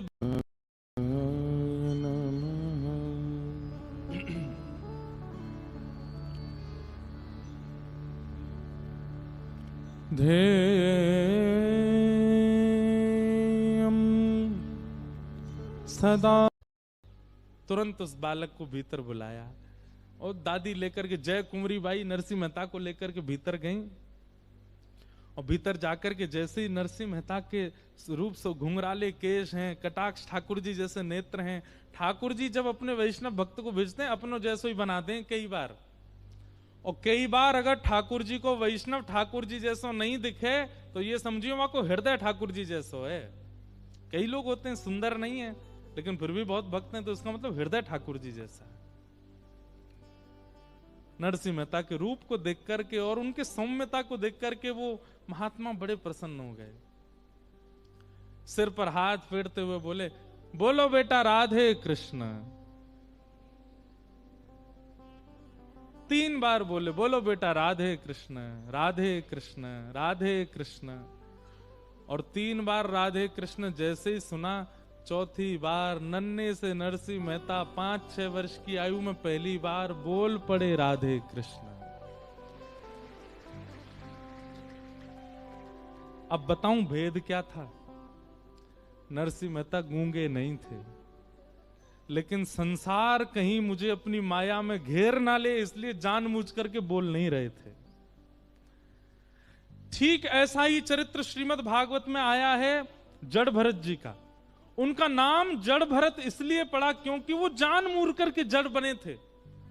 एक चौपाई नहीं है कोई, वैसे ही किसी संत का हमने सुना था, लेकिन लिखने योग्य और याद करने योग्य बात है। जो अपनों सुख चाहे हो तो मूर्ख बन के रहो। क्या? अपना सुख चाहते हो तो मूर्ख बन के रहो। आप जितने ज्यादा प्रबुद्ध बन करके रहोगे उतनी ज्यादा संसार आपको परेशान करेगा। चाय पीने की अरे हम बना के लाते हैं बढ़िया हैं, इलायची महाराज और क्या बोलते हैं उसको, अदरक ले, काली मिर्च ले, बढ़िया बना दी तो रोज तुम ही खोजे जाओगे। कहां हो? जल्दी आओ, बाइक पे बैठ के चाय बना जाओ हमारे लिए। लेकिन पहली बार में ही चाय ऐसी बना के पिला दी कि महाराज नरक की याद आ गई। अगली बार कहोगे चाय बनाऊं, भाई तू बैठो ही रहे, तू मत बना। लेकिन ये जानबूझ के नहीं करना है। भजन के लिए अगर ऐसा करना पड़े संसारियों के सामने तो ये बहुत अच्छा है। भाई अगर हमने ज्यादा अपनी प्रभुत्वता दिखा दी तो ये सबरे तो हमको लगा देंगे संसार में। इसलिए नरसिंह मेहता वो गूंगे नहीं थे। वो महात्मा पहचान गए कि ये बालक गूंगा नहीं है, ये तो कोई पूर्व जन्म का साधक है। कहीं संसार मुझे ना बोलने में लगा दे, संसार मुझे अपना ना बना ले, इसलिए जन्म से ही करके बैठा है कि मैं बोलूंगा नहीं। अब तो महाराज राधे कृष्ण उनसे क्या बुलवाया, राधे कृष्ण राधे कृष्ण। कहां तो 5 वर्ष तक बोले नहीं और अब बोलना शुरू किया तो अब शांत हुए नहीं। अब तो चलते हैं तो राधे कृष्ण, बैठते हैं तो राधे कृष्ण, रोते हैं तो राधे कृष्ण, भूख लगती है तो राधे कृष्ण, प्यास लगती है तो राधे कृष्ण, 24 घंटा उठते बैठते चलते फिरते। अब तो उनको शांत करना पड़ता है। अरे नरसी थोड़ा शांत है जा। शांत भी होते हैं तो जैसे मक्खी भिनभिनाती है ना, ऐसे राधे कृष्ण राधे बोलते ही रहते हैं। कहां तो बोले नहीं, और बोले तो केवल भगवत कथा, भगवत चिंतन। ऐसे श्री नरसिंह मेहता। दादी बड़ी प्रसन्न है अब, लेकिन नरसिंह मेहता भी ऐसे भूख लगती है तो ऐसे राधे कृष्ण राधे कृष्ण राधे कृष्ण। भूख मांगते तो हैं भोजन, पर राधे कृष्ण कह के ही मांगते हैं। लेकिन ठाकुर जी जब तरासने पर आते हैं तो एक आध बार में ठाकुर जी का मन नहीं भरता है। कुछ दिन बाद दादी भी चल बसी, माता पिता भी चले गए, दादी भी चली गई, अकेले नरसिंह रह गए। छोटे से नरसिंह मेहता, भाई तो थानेदार हैं, पूरे दिन काम पे रहते हैं, अकेली भाभी हैं घर पे। और भाभी बड़ी उग्र स्वभाव की, बड़ी विचित्र स्वभाव की थी। नरसिंह मेहता तो जाते थे बाहर, भाई इनके रोज इनके लिए काम धंधा ढूंढ के आते। पढ़ाई लिखाई इन्होंने की नहीं, इनका मन ही नहीं था, हमें कुछ बनना ही नहीं तो फिर पढ़े क्यों। तो भाई बोले भाई तुम कुछ किया धरा करो। कहीं बर्तन मांजने की सेवा पूछे आए, कहीं कोई और सेवा पूछे आए, कहीं कोई और सेवा पूछे आए, लेकिन जहां भी जाते नरसिंह मेहता कुछ नहीं करते।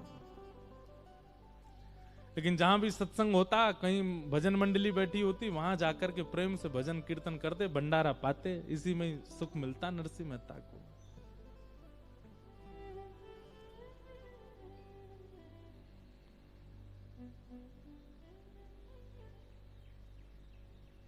एक दिन नरसिंह मेहता सुबह सुबह कहीं से आए, छोटे से हैं। अच्छा, नरसिंह मेहता जी का जो मूल नाम है, आज हम पढ़ रहे थे, नरसिंह मेहता जी का नृसिंह रामदेव ये नाम था। नृसिंह राम मेहता, बाद में उनका नाम फिर नरसिंह हो गया। उनका मूल नाम नृसिंह राम मेहता। आज आए और आकर के केवल राधे कृष्ण बोलते हुए आए, लेकिन अब भाभी तो राधे कृष्ण वाली भाषा जानती नहीं, तो उनके आगे थोड़ा बोलते, भाभी माँ मुझे बहुत जोर की प्यास लगी है, गला सूख रहा है, थोड़ा सा जल दे दीजिए। जल की याचना जैसे ही करी, इनकी भाभी तो उग्र स्वभाव की, खूब सुनाया। बोले तुझे शर्म नहीं आती, तू जल मांग रहा है?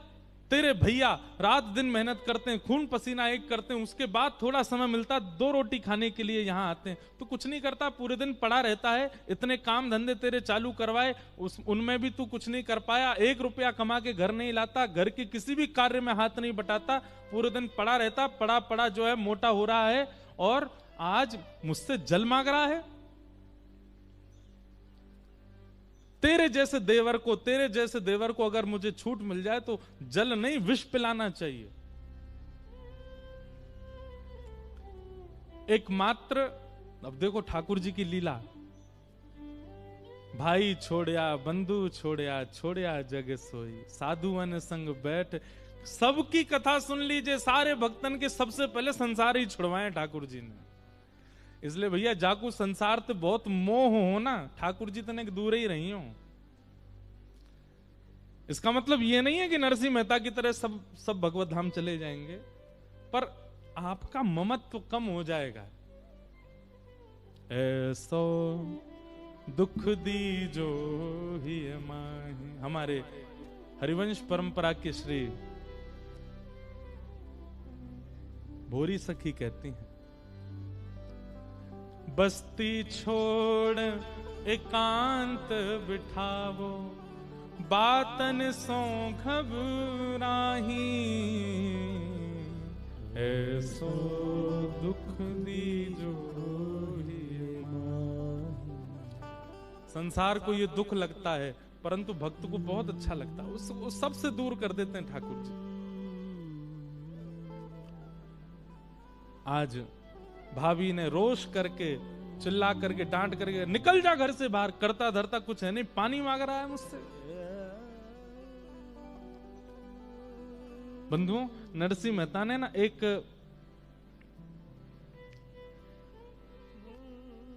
अभी नहीं, आगे चल करके नरसिंह मेहता ने एक पद लिखा जिसमें अपनी पीड़ा गाई उन्होंने ठाकुर जी से। नरसिंह मेहता कहते हैं, बालापन से आफत आई, मात पिता तज दीना, हाय दास ने क्या कीना। हे नाथ, मैंने ऐसा क्या किया जो मेरे साथ ऐसा सब कुछ हुआ? बोले क्या हुआ? बालापन में माता पिता छोड़ के चले गए, मां का दूध 6 महीना, पिता पाल के चल दीना, सभी कुकर्म किए जिस तन से, घर घर भीख मांग लीना, युग युग जन्म गर्भ के भोगे, अबहु प्रभु को ना चीन्हा, राज्य विभीषण रावण मुक्ति, भक्ति पवन सुत वर दीना, हाय दास ने क्या कीन्हा। आपने मुझ पर कृपा क्यों नहीं की नाथ? सब पर कर रहे हो। सबरी गणिका तार कसाई, सबरी गणिका तार कसाई, नरसिदास ने कहा कीना, हाय दास ने कहा कीना। मुझ पर कृपा क्यों नहीं है नाथ आपकी? सब पर अनुग्रह कर रहे हैं, तो फिर मुझे क्यों विसरा रहे हो नाथ?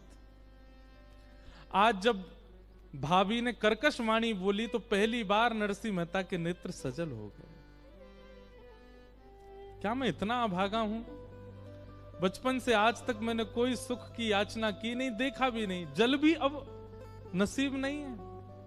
कोई खीर मांगी हो, 56 भोग मांगे हो, जल ही मांगा। मेरा जल मांगना इतना कष्टदायी बन रहा है।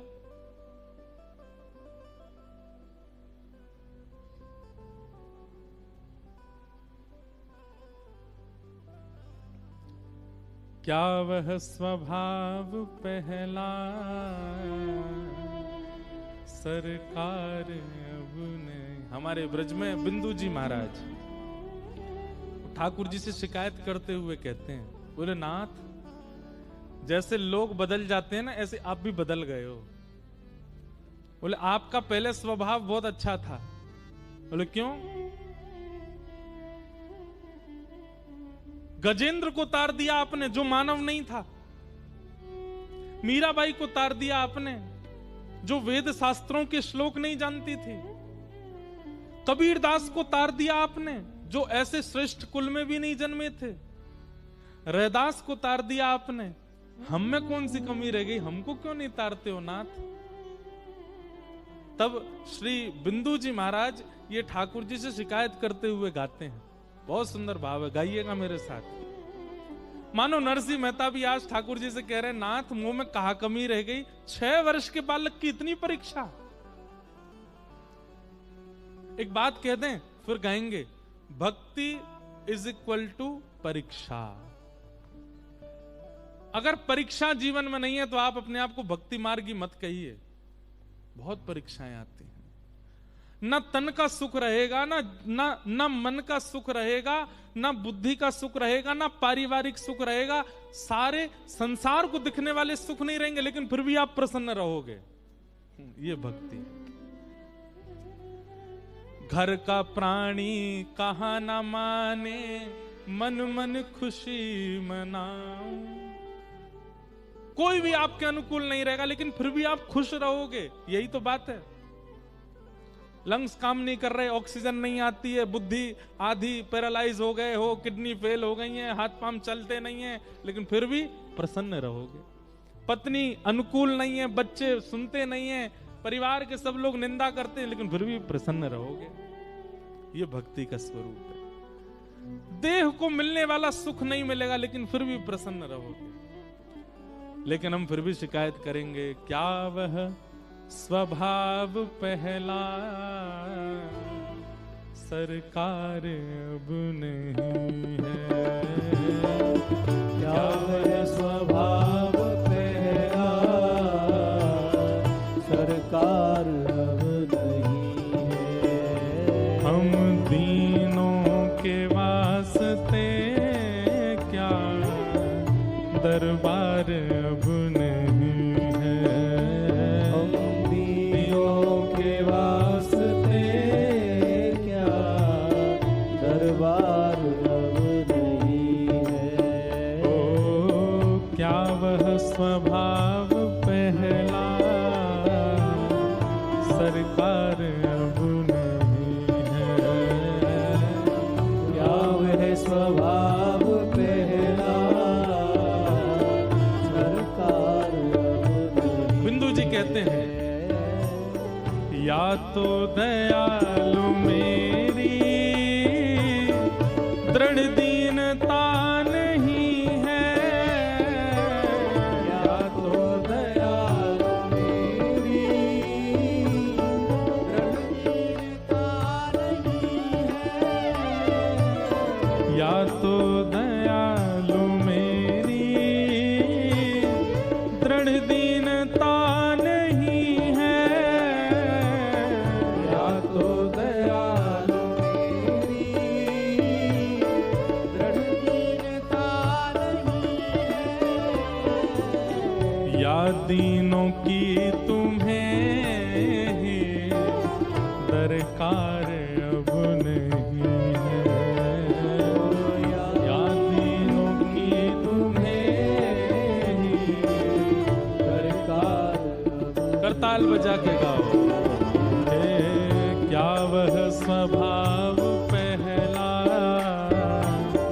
सरकार अब नहीं है।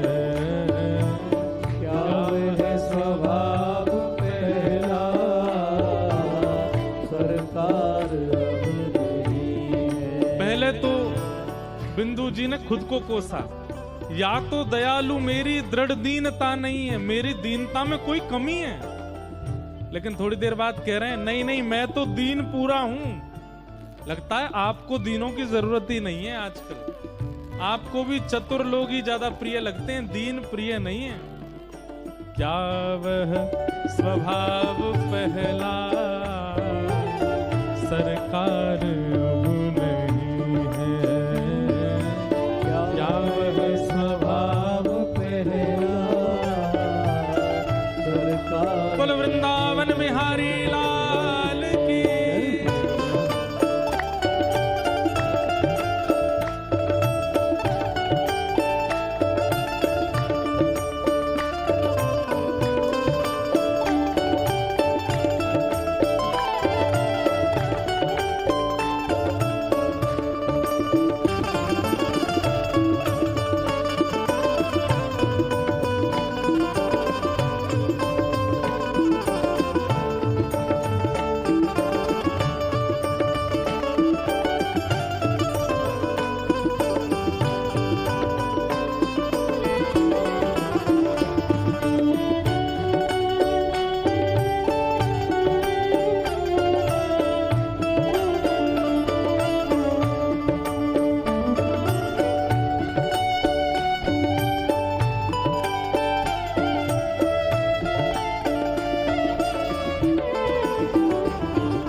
पाते थे जिस हृदय से आश्रय अनाथ लाखों। पाते थे जिस हृदय से आश्रय अनाथ लाखों। पाते थे जिस हृदय से आश्रय अनाथ लाखों। पाते थे जिस हृदय से आश्रय अनाथ लाखों। क्या वह हृदय दया का भंडार अब नहीं है। क्या वह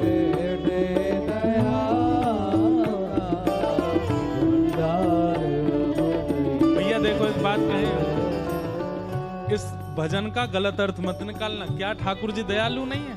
बहुत दयालु हैं, लेकिन उनका एक स्वभाव है परीक्षाएं लेने का। ठाकुर जी बहुत आपने पूरी योजना बनाई 1 महीना पहले से, हम अमृतसर कथा सुनेंगे, कथा में जाके बैठेंगे, कथा जाके सुनेंगे। चलो अब यहाँ तो आप आ ही गए हो, मान लो कहीं का आपने योजना बनाई, वृंदावन की बनाई, वृंदावन जाएंगे, टिकट हो गई, सब हो गया, बिल्कुल सब व्यवस्थित हो गया, सारी पैकिंग हो गई, और जैसे ही निकलना है, गाड़ी में बैठना है, तुरंत ऐसी कोई घटना घटी या ऐसी कोई रोक टोक आ गई, नहीं जा सकते। तैयार हो। और ये एक बात बोलूं, मुझसे लेके पीछे तक सबके साथ ये होता ही है, ये हुआ ही होगा। और एक और बात कहते हैं, अगर ऐसा नहीं होता है, आप सोचते हैं और सहजता में तुरंत वृंदावन मिल जाता है, तुरंत पहुंच जाते हो, तुरंत कथाओं में आ जाते हो, तुरंत सब कुछ हो जाता है, कुछ तो गड़बड़ है। ठाकुर जी इतनी सहजता से अपनी प्राप्ति नहीं कराते हैं, बहुत परीक्षाएं लेते हैं, और परीक्षा हो रही है, मन ही मन खुश हुआ करो, चलो ठीक है, दृष्टि है। क्या वह स्वभाव पहला सरकार अब नहीं है, क्या वह स्वभाव पहला सरकार अब नहीं है। दौड़े थे द्वारिका से जिस पर अधीन होके, दौड़े थे द्वारका से जिस पर अधीन होके, दौड़े थे द्वारिका से जिस पर अधीन होके, दौड़े थे द्वारका से जिस पर अधीन होके,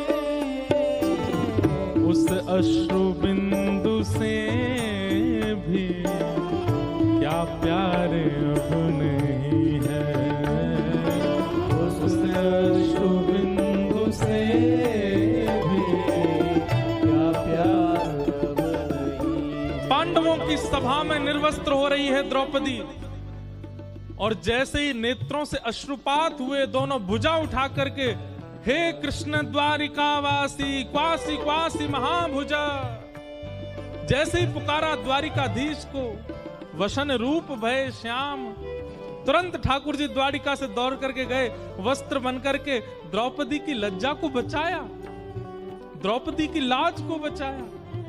ठाकुर जी एक अश्रु बिंद आपने टपकने नहीं दिया द्रौपदी का। और हम लोग कभी कभी आपके विरह में इतने व्याकुल हो जाते हैं, आप आते क्यों नहीं है नाथ?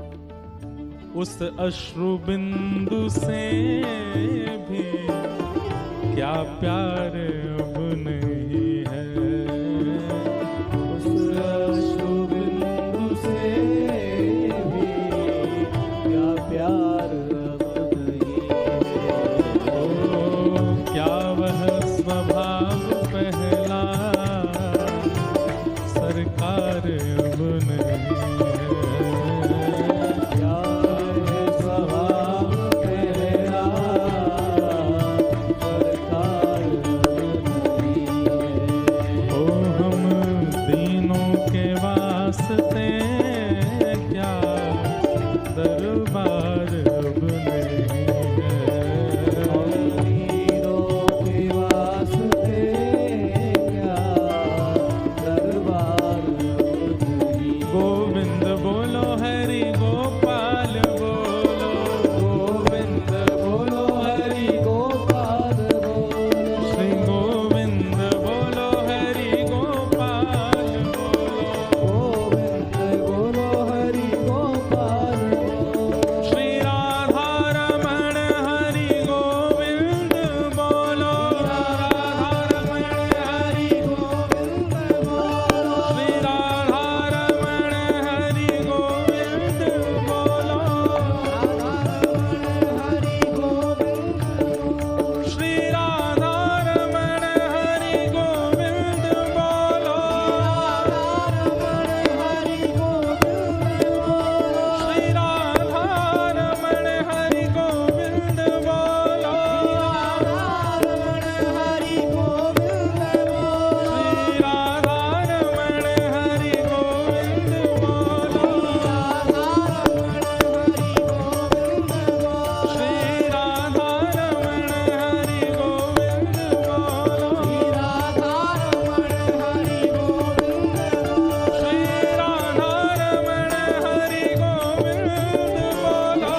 नरसिंह मेहता की परीक्षाएं विश्राम नहीं हुई।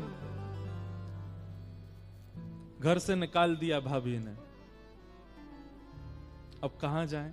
अच्छा, एक वर्णन आता है नरसिंह मेहता जी के चरित्र में कि भक्त को तो व्याकुल होना नहीं चाहिए ऐसी स्थिति से, पर एक क्षण के लिए थोड़े व्याकुल हुए नरसिंह। क्यों? कभी अकेले गए नहीं कहीं, और छोटी सी अवस्था, 6 वर्ष के 7 वर्ष की आयु अभी। एक क्षण के लिए व्याकुल हुए, लेकिन दूसरे क्षण तुरंत संभाल लिया स्वयं को। और कई कथा में सुना था कि निराश्रितों के आश्रय केवल महादेव हैं। जिनका कोई नहीं, जिनका कोई आश्रय नहीं, उनके महादेव। वो आशीश्वर हैं, सब पर आशीष बनाते हैं, सबको अपना आश्रय देते हैं। कहीं कथा में सुना था नरसिंह मेहता ने कि भूत प्रेत जिनको सब लोग भगा देते हैं, उनको भी नरसिंह मेहता, उनको भी महादेव अपने पास रखते हैं। नरसिंह मेहता बोले, स्थिति तो मेरी भी यही है कि भाभी भगा रही है घर से, मैं भी चलूं। और तभी जूनागढ़ के जंगल में जीर्ण शीर्ण एक शिवालय, और छोटे से नरसिंह मेहता जाकर के वहां बैठ गए महादेव के पास।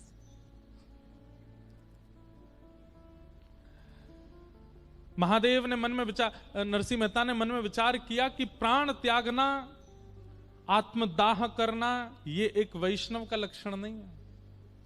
जीवन की परिस्थिति स्थितियों से कभी भी देह त्याग की भावना भी किसी वैष्णव के चित्त में नहीं आती कि मैं आत्महत्या कर लूं। लेकिन स्थिति पूरी बन चुकी है नरसिंह मेहता की। नरसिंह मेहता बोले, मैं देह त्याग तो नहीं करूंगा, पर अनशन व्रत करूंगा। और महादेव के सामने बैठ गए। जल तो है नहीं, दूध तो है नहीं पास, अश्रु जल गिरते जा रहे हैं, और वही अश्रु जल ही महादेव पर गिर रहे हैं। 7 दिन 7 रात्रियों के लिए श्री नरसिंह मेहता नेत्र बंद करके केवल विरह भाव में चले गए। हमारे शास्त्रों में महादेव के लिए एक बात कही जाती है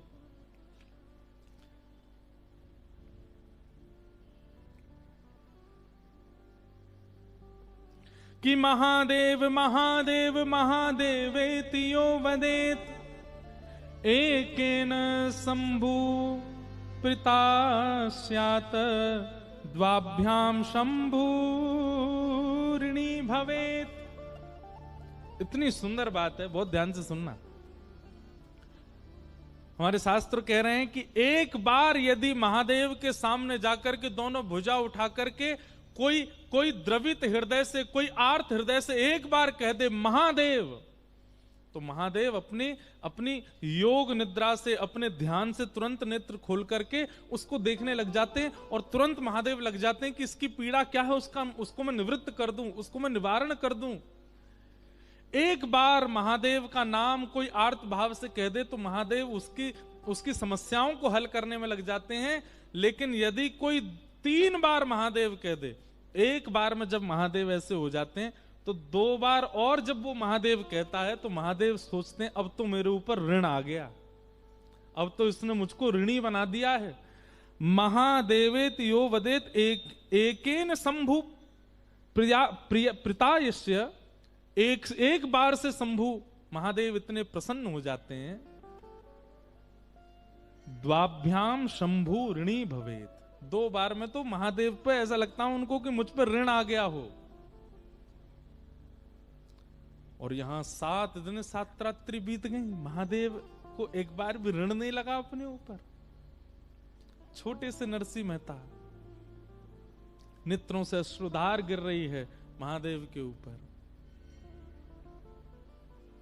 मैंने एक बात बंधुओं अभी पिछली कथा में कही थी कि किशोरी जी वामा क्यों हैं। वामा का अर्थ होता है उल्टा, जो उल्टा चलता है, उल्टा सोचता है, उल्टा करता है, उसको वामा कहते हैं। और हमारी किशोरी जी ठाकुर जी के वाम भाग में बैठी हैं, वामा। तो हमारे ब्रज के संत जन कहते हैं बोले किशोरी जी वामा नहीं है, सामने आया हुआ दर्शनार्थी वामा है। और उस दर्शनार्थी पर दायना जो बैठे हैं ठाकुर जी, दाहिने अंग पर बैठे हुए ठाकुर जी कहेंगे ये तो वाम आए, या मैं काय को देखूं, जन का खा के आयो, का पी के आयो, कितनों गलत करके आयो, सबरे उल्टे काम करके आयो।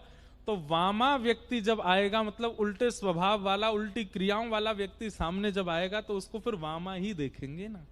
किशोरी जी निहारते, मोहे तो भरोसो है तेरो रे किशोरी राधे, साधन हीन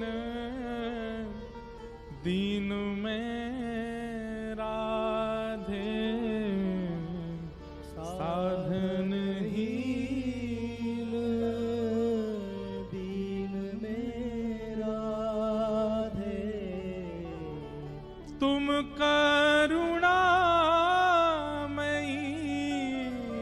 प्रेम अगाधे, तुम करुणामयी प्रेम अगाधे। हम लोग अपनी दर्शन में एक परिवर्तन करें। महादेव के मंदिर में गए, राधारमण जी गए, बिहारी जी गए, राधा वल्लभ जी गए, सीधे जाके श्याम सुंदर पर हमारी दृष्टि पड़ती है, बाद में हम किशोरी जी को देखते हैं। नहीं, पहले जाती किशोरी जी को देखो, चाहे वो गादी जी के रूप में है, चाहे वो चूड़ामणि के रूप में है, चाहे वो केवल एक घूंघट, एक पल्लू के रूप में ही बैठी हैं वृंदावन में, पहले जाके उनको देखो। क्यों? क्योंकि हम ना जाने कैसी कैसी क्रियाएं करके आया। ठाकुर जी हम पर कृपा करें, हम पर दृष्टि डालें, इतनी योग्यता हमारी नहीं, इसलिए पहले विनती उनसे करो। मोहे तो भरोसा है तेरो रे किशोरी, मुक्ति भुक्ति ना मागत केवल, मुक्ति भुक्ति ना मागत के। मुझे मुक्ति नहीं चाहिए, भुक्ति नहीं चाहिए, तो फिर अपनो जान संभालो किशोरी राधे, अपनो जान संभालो किशोरी। और संभालो भी मत, हम आपको पीड़ा नहीं देंगे, हे किशोरी जी आप संभालो मत। अपनो जान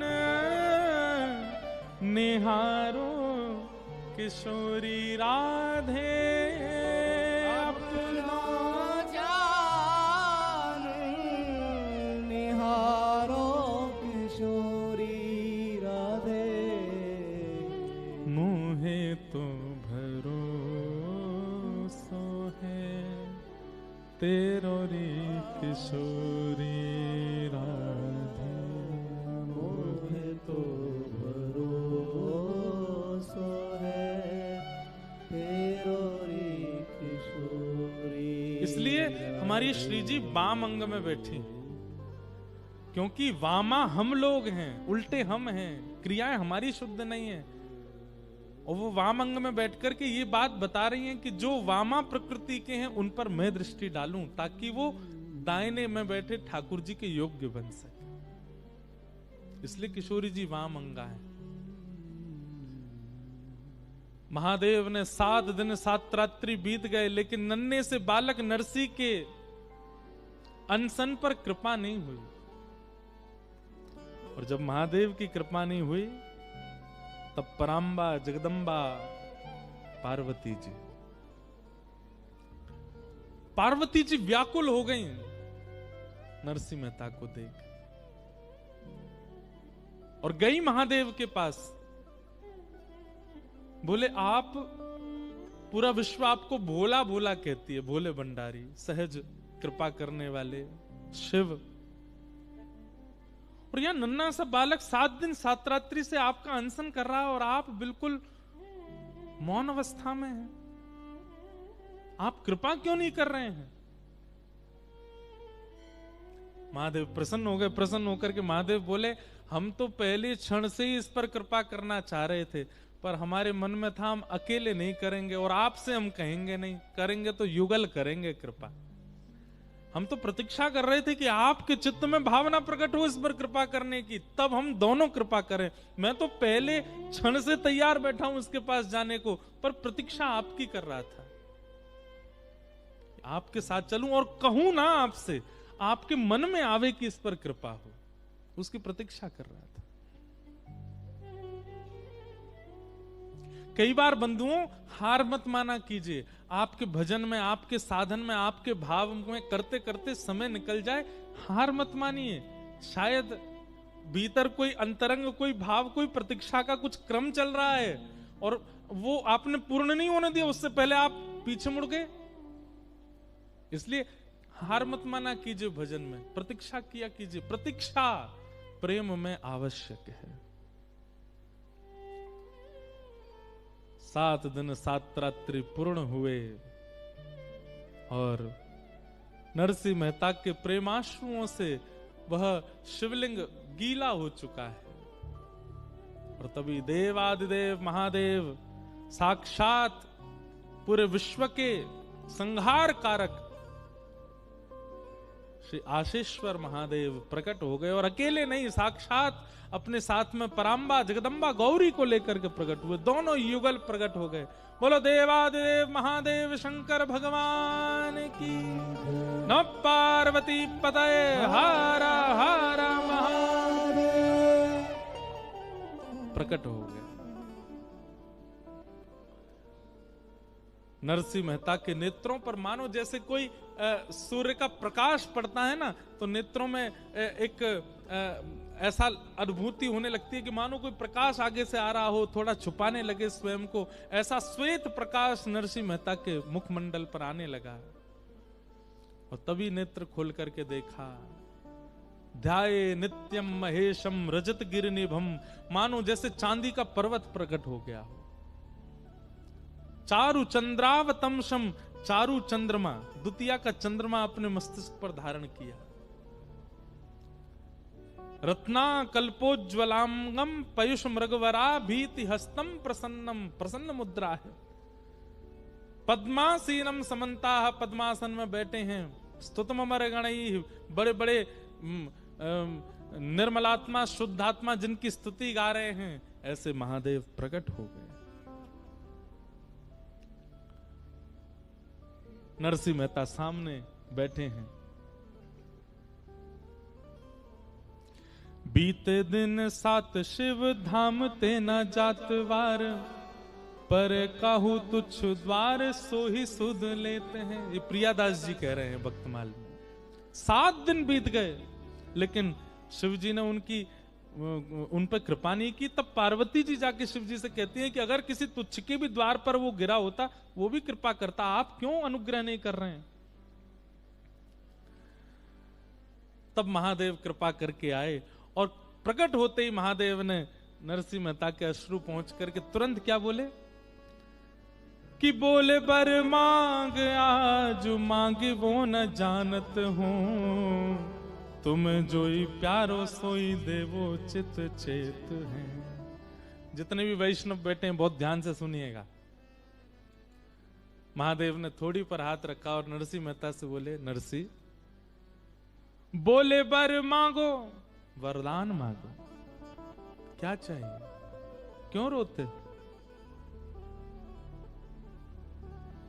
वरदान मांगो, मुझे क्या, मैं देना चाहता हूं तुम्हें। और नरसिंह मेहता क्या कह रहे हैं? आजू मांगी वो ना जानत हो। ये एक हर वैष्णव को, हर भक्त को, हर नाम जापक को ये बात याद कर लेनी चाहिए। ठाकुर जी कभी प्रकट है जाए, महादेव कभी प्रकट है, नारद जी कभी सामने आ जाएं, अरे आपके गुरुदेव प्रसन्न होकर के आपसे कहने लग जाएं कि कुछ मांगो, तो क्या कहना है? हमको मांगना नहीं आता, हम मांगना नहीं जानते। जैसे अबोध बालक है, कोई करोड़पति घर आ जाए, बालक से कहो जा बेटा थोड़ा प्रणाम कर, 2-4 हजार रुपया तो दे ही देगा। बालक जाके उसको प्रणाम करे, अरे बेटा क्या चाहिए, एक टॉफी दिला दो। वो करोड़पति से भी एक टॉफी ही मांगता है, क्योंकि अबोध है, अज्ञानी है। ऐसे अबोध अज्ञानी बन जाए करो, हमें तो कुछ पता ही ना कहा चाहिए।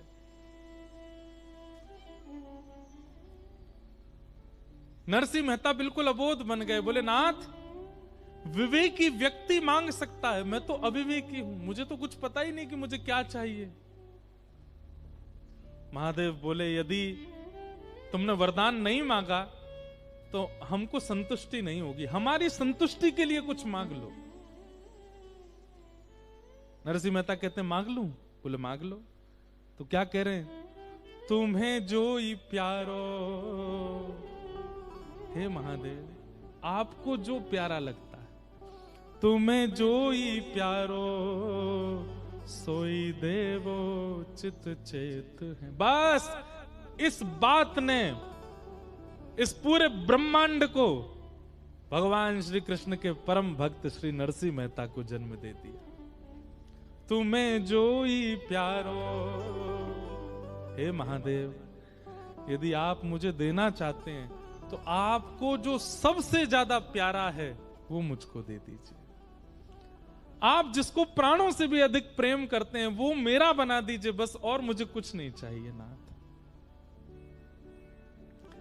नरसिंह के तो नेत्र सजल थे ही, लेकिन आज महादेव के भी त्रिनेत्र सजल हो गए, तीनों नेत्रों में अश्रु भरा है।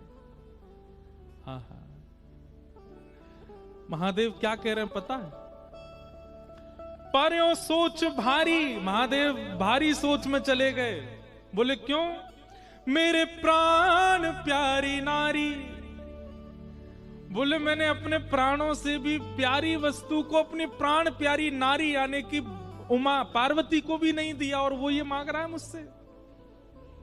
पर्यो सोच भारी मेरी प्राण प्यारी नारी, तासों कहत डरत वेद कहे नीति नीति है।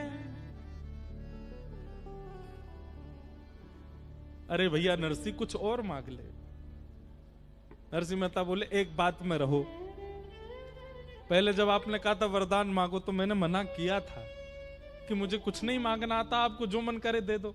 फिर आप दोबारा कहने लगे कि आपको संतुष्टि नहीं मिलेगी मैं वर मांगूं और आप नहीं दो तो, और अब जब मैं मांग रहा हूं तो आप कह रहे हो कुछ और मांगो। स्पष्ट कर दीजिए, मुझे चाहिए नहीं, या तो वह दे दीजिए जो मैं मांग रहा हूं या फिर कुछ भी मत दीजिए। आप जैसे चाहो वैसे वो कर दीजिए मेरे साथ, मैं प्रसन्न हूं उसमें, उससे आपको संतुष्टि नहीं मिलेगी।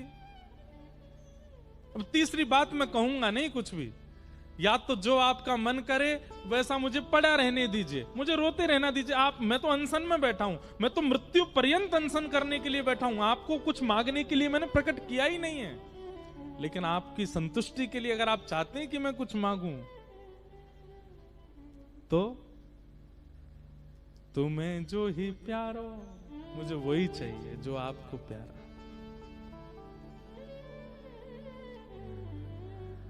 महादेव बोले इनको भी नहीं दिया मैंने, और तुझे चाहिए? बोले और कुछ नहीं चाहिए, बस यही चाहिए। आहा,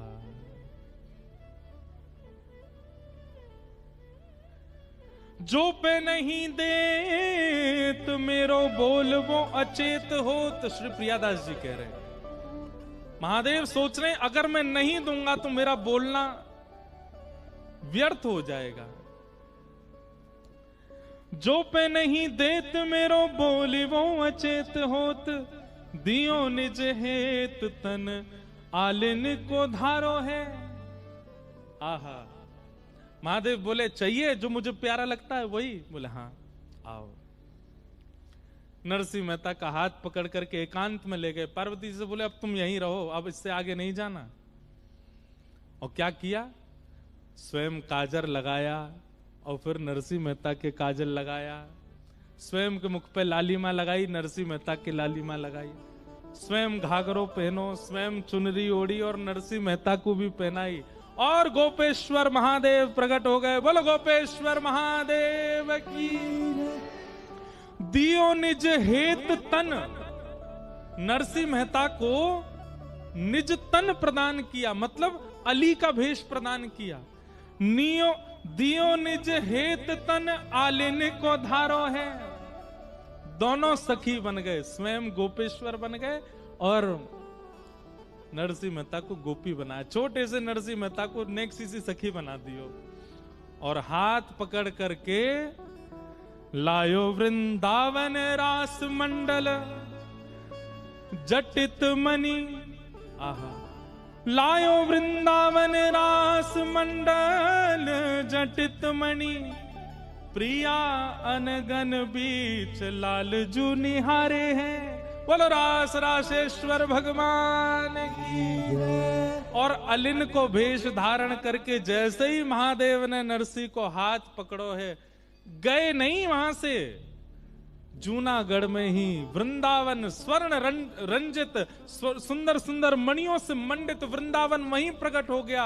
सुंदर सुंदर सखियां नृत्य कर रही हैं, कोई गुलाब को इत्र फुहार रही हैं, कोई चवर डुरा रही हैं, ललता जी खड़ी हैं गान कर रही हैं, विशाखा जी वाद्य बजा रही हैं और सुंदर तुलसी के सिंहासन पर प्रिया जी गले में गलवैया डाले श्री लाल जी के साथ बैठी हैं और श्री नरसिंह मेहता जी को एक क्षण में दर्शन करा दिया, ले गए राजभूमि में।